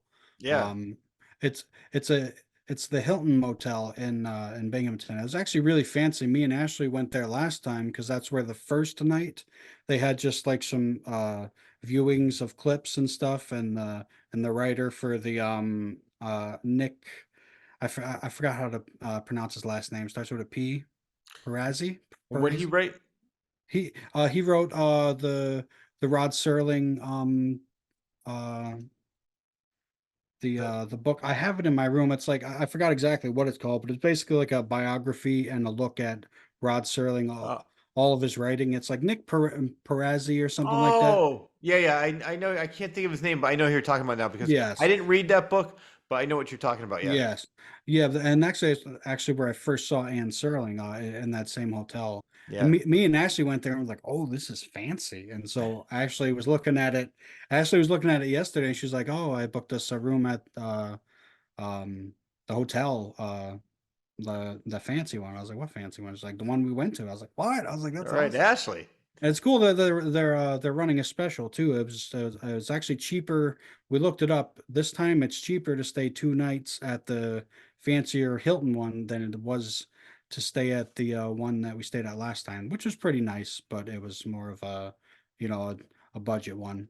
Yeah, I Um, ended up doing just a day trip that day. I went for the day and I came home that night. mhm. But it's I would like to stay and just see the whole thing. So I think the next when I went, we're talking about the Twilight Zone convention, or it was more the Rod. It's called Serling Fest for Yeah. people who are when we're talking about Rod Serling. And I know the next day they had the carousel. They did something with that Yes. Yep. last year, and Yeah. We Me and Ashley missed like the meeting of all the people there because it was like kind of early in the morning and we stayed up later than we thought we would. But we did yeah, go there that day and we did ride the carousel. So, but ah, this time we're definitely going to be there on time and I may even want to do like shoot it on my camera and stuff and upload it and maybe do some short interviews with people. That'd be pretty cool. Like one or even 2 minute type little things, just little clips and stuff. yeah. Oh yeah, that would be awesome, man. So yeah, sorry, a little excursion into the Twilight Zone. No, you know, this is what I love about the show because even when I'm doing it with John, we start talking about something, but then that leads to a rabbit hole, which leads to about 4 or 5 different. And I love that because this show can go anywhere and we can talk Right? about anything. And we always end up back to where we're supposed to be. But I enjoy this. I love doing this show because it's great talking about movies that I grew up and people who appreciate the same things I do, like you and John. And Yeah.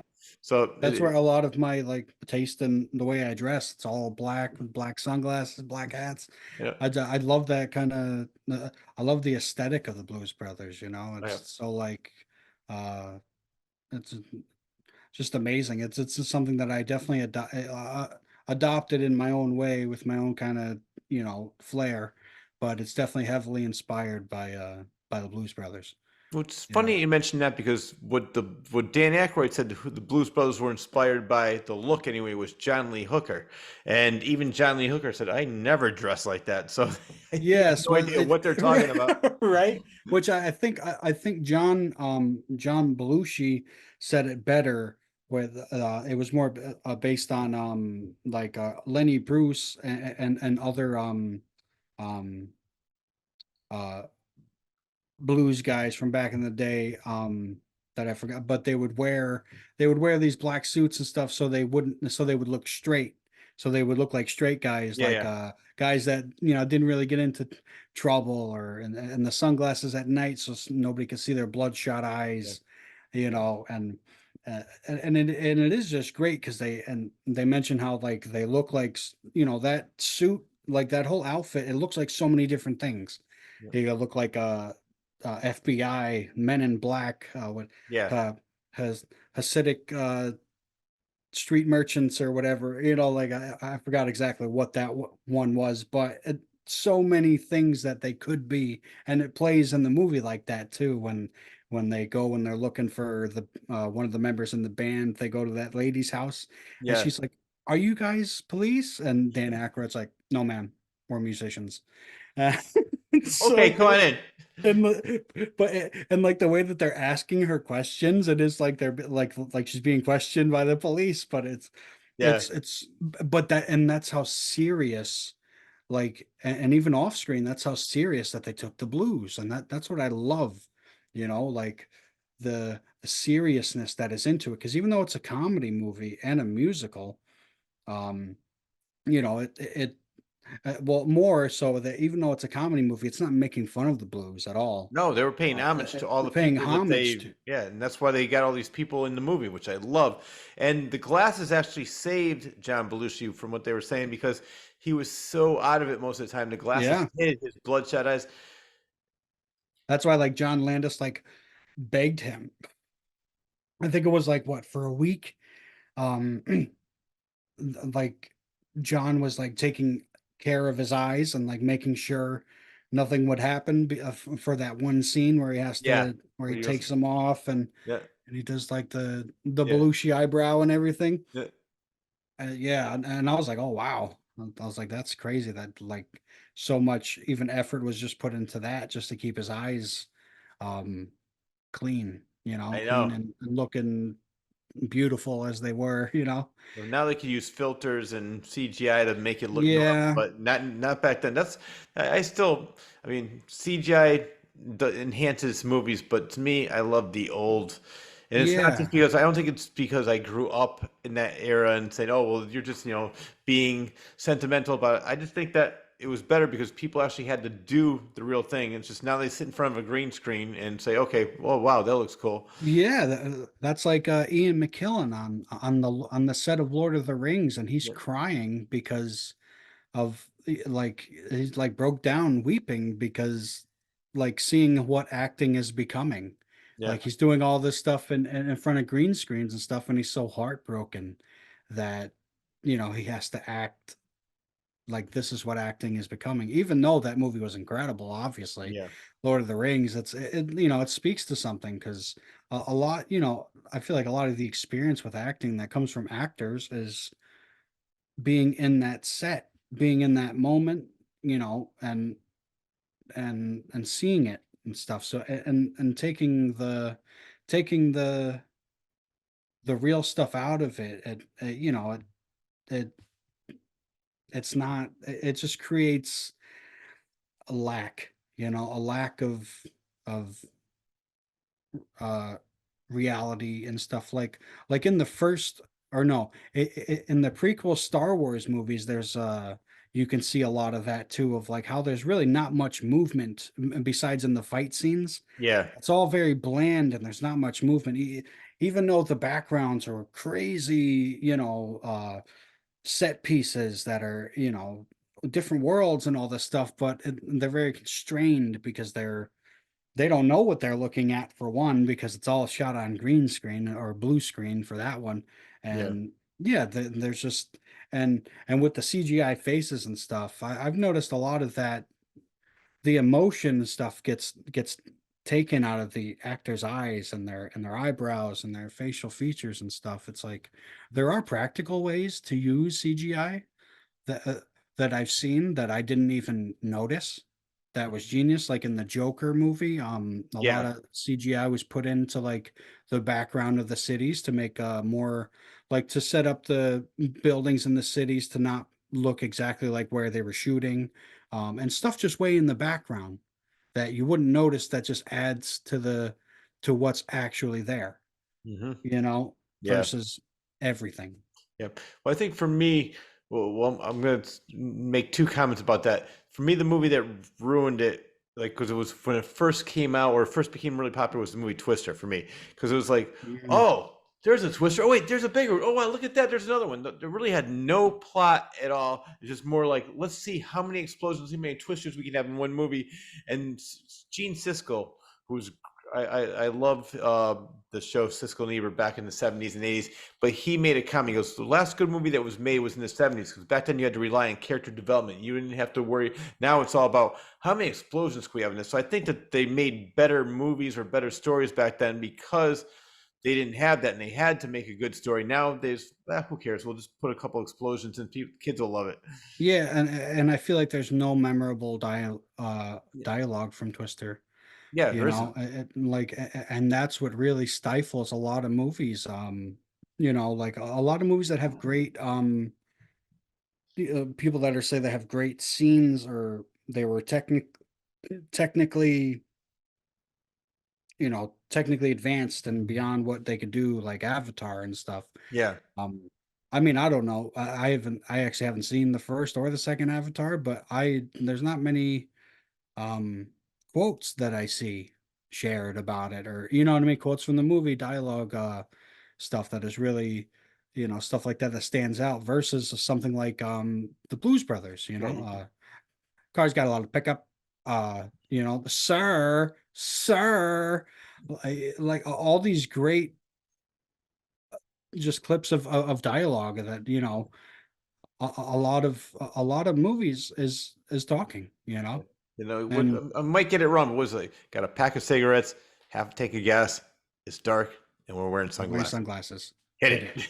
Yep. Yeah, and I love that. Honestly, that there's sometimes when I see that scene, I don't know why I'm just an emotional guy, but I'll tear up, because Yeah, just think about how great of a scene that is, and just having that moment in time, being able to watch it. It's just something beautiful about that, yeah. you know. It- no, it's yeah. That you brought up exactly what Gene Siskel was saying. Back then, you had to rely on great story because you didn't have now. It's I just to me, I'm just there are some good movies. Like an example, we should do this movie. I think you and I talked about this was Late Night with the Devil. That is a phenomenal movie. Oh, I still haven't seen that one, Oh, but it's I great. did hear that was great and talk to me. Yes, Um, I love talking. You that and I did a show on that. Yeah, Yeah, and that one was, I'm sure there was probably a decent amount of CGI in that one, but it's hard to tell. yeah, And I mean, maybe not even a lot, because actually those guys are like they're really good with practical effects. But the well, dialogue and the character development and all the things that go into a great and memorable story, stick out in that. yep, no, definitely. So that And yeah, I maybe it was somebody else I was talking to, but you definitely when you see that, let me know. Because and do you have Shutter? yes, yes, Right, I think I have it on Amazon Prime.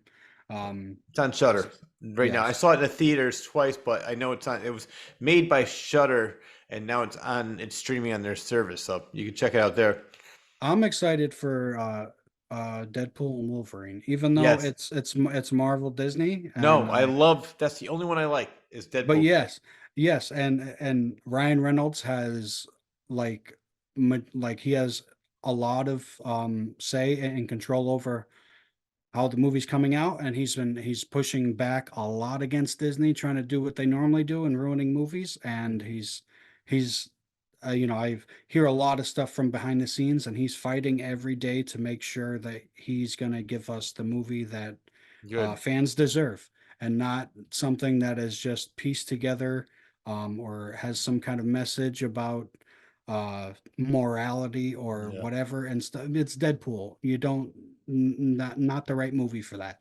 You No, know, exactly. There's a time and place for everything, and you don't have to make every movie a mission statement like a message. Yeah, yeah, some message. kind Yeah. of propaganda for Yeah. the next thing that that these Ivy League elites just want Yeah. out there, for some reason. It doesn't make sense. You're not making money. Stop it. Exactly. I don't, and that's why I think people should learn from movies like, well, Blues Brothers is a good example, but in TV shows like Seinfeld, where they said, well, we've never had anything like that, and they gave it a chance. It really wasn't doing well at first. It was on against Home Improvement. They changed it to Thursday. It became a instant, not instant classic. It took a long time to become a classic. So, in shows like All in the Family, Jefferson's. So, just if you try something different, maybe it's not going to be popular right away, but give it a little bit of time. It'll catch on Yeah, because people don't want the same thing over and over and over again, and everybody's so afraid to try anything different because they're so worried about losing the audience. And there really, I mean, the way we watch things now, there really isn't an audience. Back in the 70s and 80s, like an example would be the last episode of MASH. If you didn't see that last episode, if you weren't home, you missed it. You couldn't watch it. You couldn't watch it on YouTube the next day. It wasn't on video. It wasn't on DVD. You couldn't stream it. You had to watch it when you're home. So now you're like, I'm not going to watch it tonight. I have to get up early. So I'll yeah, watch it tomorrow and I'll just stream it. So, yeah. There's no like shared. No, there's not much shared experience anymore when it comes to like uh especially TV shows and stuff, because you can see anything at any time now. yeah, And that's definitely sad. yeah, But I would say a counterpoint to what we were just talking about is it is a great thing for independent creators, because this is your moment and our moment as yeah, independent creators to put out what people do want. We can start our own companies, our own uh, channels on YouTube and whatever, and websites, and you make what you know pick up pick up the slack where these major companies are are dropping it, and like because they're not, and they don't, and the reason that they're not, one of the main reasons is because they don't think that other people will. Yeah. They don't think that the regular Joe can go out there and get a following, or make something as good as whatever the garbage, a lot of it that they're putting out now. Um, so, but they can, and I've seen a lot of people. You got John Bristol. He's out there. He's doing his thing, and that's what we need more of.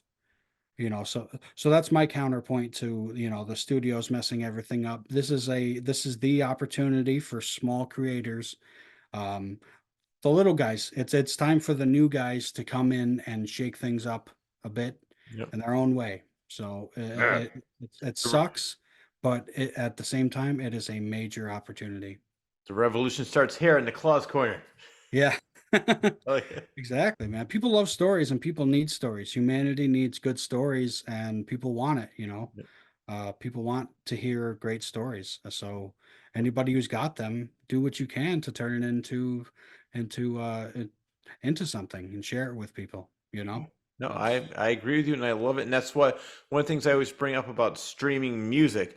I said I know huge bands that have been around forever, and I'll just use like a band like Metallica. They were when the first one first came out, they were really pissed off. They know they're losing money, this and that.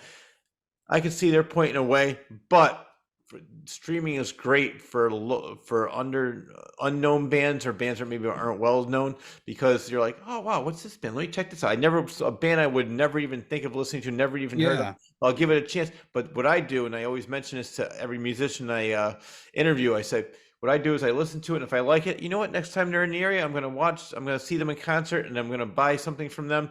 I'm going to support the band. So I never would have heard of them if it wasn't for the streaming. And maybe you lost money because I streamed it for free, but you're getting money from me because I spent money at a concert.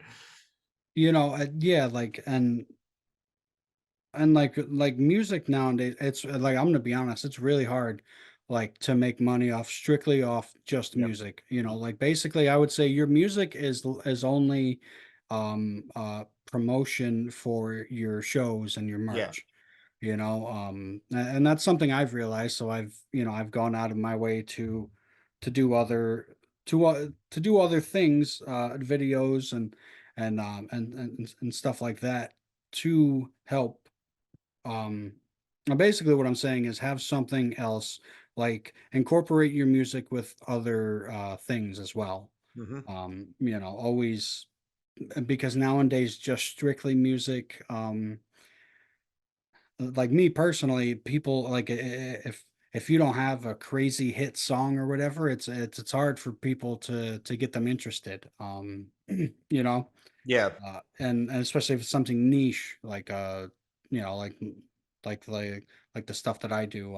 It's so I try to incorporate it into other different writing facets and other videos and clips, and just trying to figure out how to really get out there and get yourself out there, get myself out there musically, because it's difficult for a musician. There's millions of musicians out there, and we're all fighting for attention. So Mhm. definitely having, oh, my stomach is going crazy. Sorry, that was a little oh man. I'm fine though. I don't need to go to the bathroom or anything, but maybe I'm just hungry or something. No, I Trying to understand be that. serious over here, and my stomach's like, yeah, shut up, asshole. No, come on, man. You guys gonna talk forever? My I'm asshole's hungry. over here Feed me. talking shit. Feed me, Seymour. Feed me. Yeah, right. See more butts. Well, let's get back to the Blues Brothers, because we're gonna be wrapping up soon, because Yeah. I have to get up in a couple hours. But I mentioned Gene Siskel. Gene Siskel was one of the only critics to actually like the movie when it first came out. The movie got scathing reviews. The audience loved it, but the critics hated it for some reason. But Gene Siskel said he loved the movie, and the movie was actually on par to making $1 million per day, second only to The Empire Strikes Back. So it did extremely well right off the bat. Just the audience loved it, but critics, and who really, I mean, I don't even think critics really matter anymore. I think I remember them saying it was like the older type critics. A lot Yeah, of like critics that didn't understand it the new was. the Yeah. new the new stuff that was coming out, they didn't understand, and there was probably a lot of racism, Well, I mentioned down that home. before. I said a couple of theater owners, not a couple, there's a lot of theaters owners. There's too many Negroes, and the other one said, well, Yeah, too they white. So didn't they, want yeah, so many black people coming in. It's like it's so uh ignorant and yeah. stupid and evil when you get down to it, Well, like I said, 40 years ago is not really that long ago. I mean, No, it's pathetic that people were thinking like that, and there's still yeah. ignorant people that think like that, which is really pathetic. But even back then, it's like, wow, I didn't realize that it was that rampant back then. There was, I mean, there's still a lot of it, Yeah, but that like people like that had so much power, like exactly. which I guess that there was that many racists around, but Now like they would have been shamed online, ideals. Oh yeah, yeah. Yeah, they would have been shamed, they would have got shut fired. down. Yeah, exactly. Yeah. And it's like I don't know if that's right either because I mean, it's like you should have a choice uh to show a movie or not, Yeah. if you don't want to or not, and Hmm. um but yeah, it's definitely like for that reason, like Yeah. it's just it's damaging, it's dangerous, and it just perpetuates more racism, Yeah. but luckily like movies like this have like countered that Yeah. completely. Like when I grew up, I was very young when I started listening to the blues, Ray Charles especially in particular. I became obsessed with Ray Charles, and actually I was obsessed with Ray Charles before I saw the Blues Brothers. That's why I really wanted to see like the Blues Brothers, because I knew Ray Charles was in it. And then once I finally did see the movie, I became obsessed with them too, because I was like, oh man, like I feel like this way. I'm like, uh, the outcast that's not, I'm here at like a 12, 13-year old kid listening to Ray Charles and blues and all that kind of stuff. And so I just, I felt out of place. And so seeing the Blues Brothers was like, made me realized that maybe I wasn't so out of place, or you know Yeah. what I mean, so different, or the fact that I was different was not bad. Yeah. Um, and yeah, and that's just like really, I'm so thankful that that this movie was made, and um, it's just a great ride. It's a beautiful beautiful homage to the old blues greats Hmm. and comedy. Um, they just really did an impeccable job, and Yeah. it's magic. It's movie magic. Yeah, and as you mentioned, I mean, it brought the attention to Ray Charles to you, and but also brought the attention of Ray Charles, Cab Calloway, James Brown, Aretha Franklin to the masses, and they had their second run at stardom because for a little while they were not doing as well. They weren't as popular. There was new musicians that were out, new styles of music, and then that Yep. brought back. And I'm glad. And what's even more important about the movie is like the impact it had on you. And I'm sure that impact was not only felt by you, but so many other people that felt like you did. So it's great that a movie, it was just made out of love, two best friends hanging out, wanted to play blues, which they love, and that translated into helping these other people that felt out of place or alone. Yeah, like honestly, if you think about it, it's almost like a superhero movie. Yeah. Because like it's definitely like there's a paranormal uh there's a paranormal aspect to it, maybe not paranormal but supernatural aspect to it, to where they, the mission from God, where they're doing things and they should be getting messed up, killed by Carrie Fisher, or arrested, or Yeah. killed by the Nazis, the Illinois Nazis. Yeah. um you know uh, but they didn't. They just like were bulletproof and perfect timing for everything that is just definitely not real. It's like I would argue that this is a superhero movie, almost like an origin story. Maybe not an origin story, but a you know, oh Yeah. my God. No, I agree with you. And I want actually that's I want to bring that scene up because I forgot about that. They mentioned in the book Bob Gibson played the Illinois Nazi, the leader, and they used a real speech by Hitler. But Oh, before the really? scene was before the scene was That's filmed, crazy. that's what they were saying. Before the scene was filmed, he told everybody, I'm just an actor. I don't believe any of this. This is not the way I believe. So he wanted everybody to know. It's like, please don't freak out. This is not really what I believe.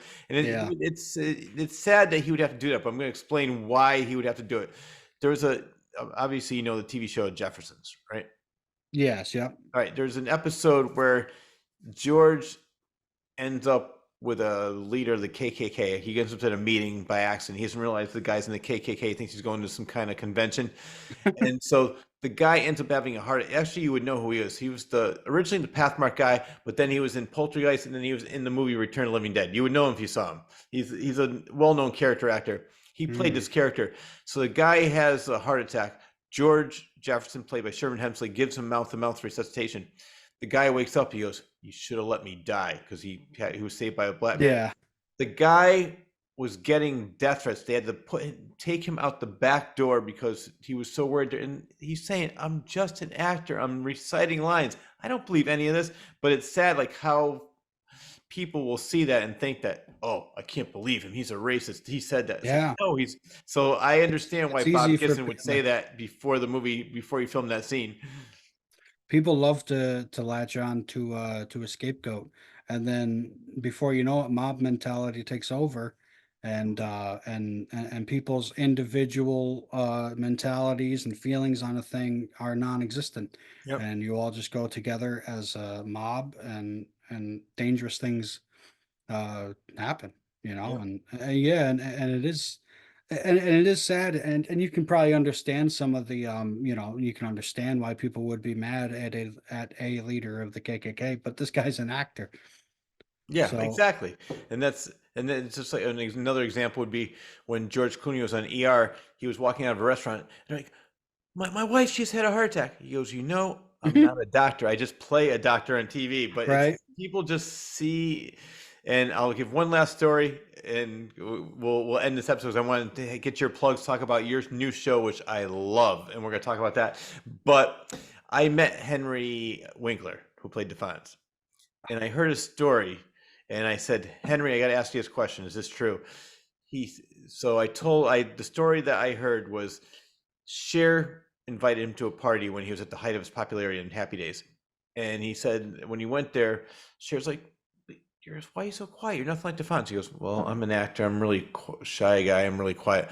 I don't get it, but you're not like Defonz. Like I said, I'm an actor. That's not me. I just play a character. I don't understand. And he said, he looked at me, he goes, Rich, that's exactly what happened. I said, that is so sad. right, yeah, yeah, because He's in show business.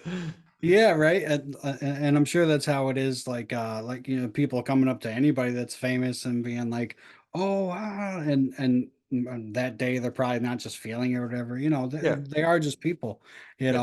and it's hard to, for some people, it's hard to separate the 2, the actor, the person on the screen from the person in real life, Yeah. um, but, it's something, that people should somehow learn, because these people are just people, and that also comes to like idol worship as well, Yeah. you know. Which I'm not into either. It's like, but I just like I'm one of these people that can separate the actor from the screen or like what they do in their off time, and I can still appreciate what they do in the movie and say, maybe he's an asshole off the screen, but Yep, I yep, can still appreciate what he does on screen. So people, I refuse to and watch that movie. It's like, even more importantly, it's better to do that with people that you know as well. oh, Good exactly. people, like good people that you may not agree with. Nowadays everybody, No, like there's powers that be out there that are try to, you know, oh, d- exactly. divide people on anything, Yep. and Yeah. but you're not going to agree with everybody. You're not going to agree with everybody on everything, and but should that change the relationships that you've had? No. Maybe some things with some opinions, maybe, but a lot of them, I mean.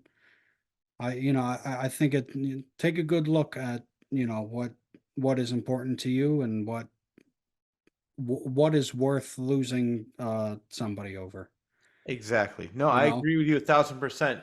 And I love people that don't agree with me because I love having a friendly debate. Doesn't have to get nasty and personal. You just like, well, this is why I think that. Well, why do you think that? And this is we just go back and forth. And so many people have said to me, like, you're the only person I can talk to without you getting mad. I'm like, I don't really care. I like talking about things that I believe in why I believe it, but Yeah. then if you don't believe it or don't agree with me, that's your opinion, and you're not going to change my mind. I'm not going to change yours, and there's so many other things that I'm just using me and you as an example. Say because just say if we have something we didn't agree with, but we have so many other things in common, why do we have to think about that Yeah. one little thing? I could care less about Yeah. that. I mean, like you said, unless it's something that's really where the guy is a racist or he's something like, all right, well, I just have no respect for the way Yeah. I just or if he just went out and murdered three people. All right, yeah, that's Yeah. but Or simple. It's not where I'm not going to lose a friendship or just say I hate you. I hope you die over an opinion. It's, yes, over an opinion or many things that are just being taken way too seriously nowadays, exactly. and hope to just see that change maybe one day and something like the Blues Brothers, bring people together. Yep. Well, I was just So going to say that if we don't agree on everything, at least we can agree on one thing. The Blues Brothers is a great movie, and everybody should watch it. We should have all the people that don't like each other for one reason or another. Let's all go in get one room, together, put the movie talk, on, and just yeah, jam. I and like that. let's talk about the Blues Brothers, and then we'll see how different we really are. Yep. You So know, before we end the show, is there any last words on the Blues Brothers before we get to your plug about your show? um, n- uh, I they were on a mission from God. They were offensive smelling. I love that line. They're offensive smelling. I mean, they I mean, smell there's so many good bad. things. It's just an incredible movie, and one we might have to revisit it sometime. Yes. Even after this, maybe we can go through and look at the things we didn't talk about, and Well, I uh, still have plenty. I have, as I mentioned before, I have 20 pages of notes. I went through maybe a couple of them and I was going back and forth. So there's plenty of things I could talk about. right, And just to let people know, Rob and I, hopefully soon, will be interviewing the author of that book. I have to get in touch with him, and I want to talk about because we just talked about the Blues Brothers. We talk about his start with Saturday Night Live and all the different improv groups he was in, and then yes, what happened after Saturday Night Live and the Blues Brothers and Animal House, and then after that with Continental Divide and Neighbors, where he wanted to fire John Avildsen, and he's like, "You can't fire the director," and just there's so many great stories in that book, and it leads all the way up until his untimely death yeah, in 1983. So yes, we will revisit this, and hopefully very soon the author will be on this show, and we could talk about all of this and more with him. absolutely, yeah, that'll be awesome. All right, and before we go, I see something in the background that says Bull Reviews. What is that? Oh, that's my YouTube channel that has two videos up right now. One is a kind of lighthearted, funny review of a fireplace for your home video on Netflix, but the other one is a personal kind of in-depth look on three broken characters from the Twilight Zone.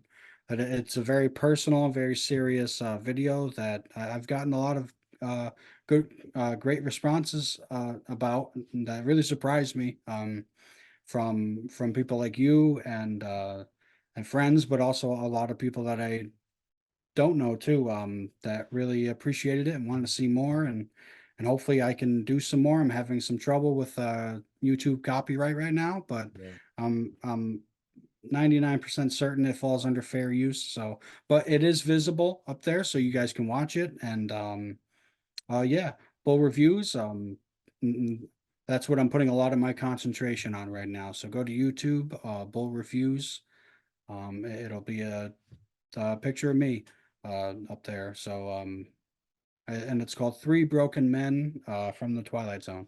Yeah, I have to say This is my personal testimonial. I watched the show, and the only reason I was mad is because it was over. I was like, no, it can't be over. I was so into it. You put so much work into it.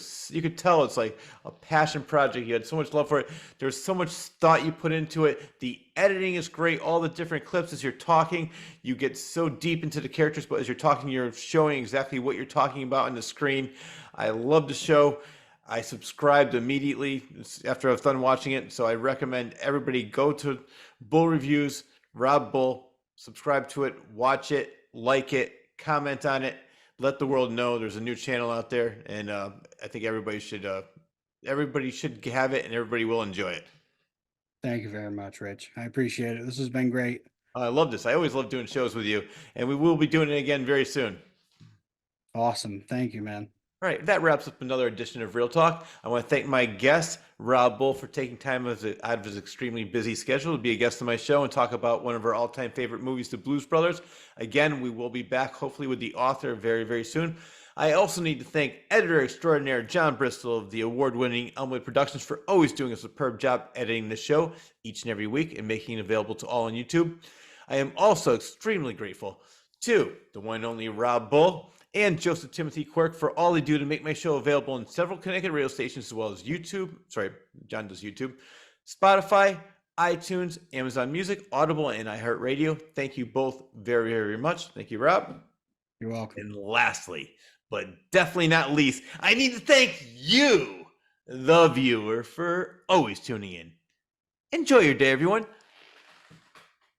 Or as John Belushi would do. Yeah.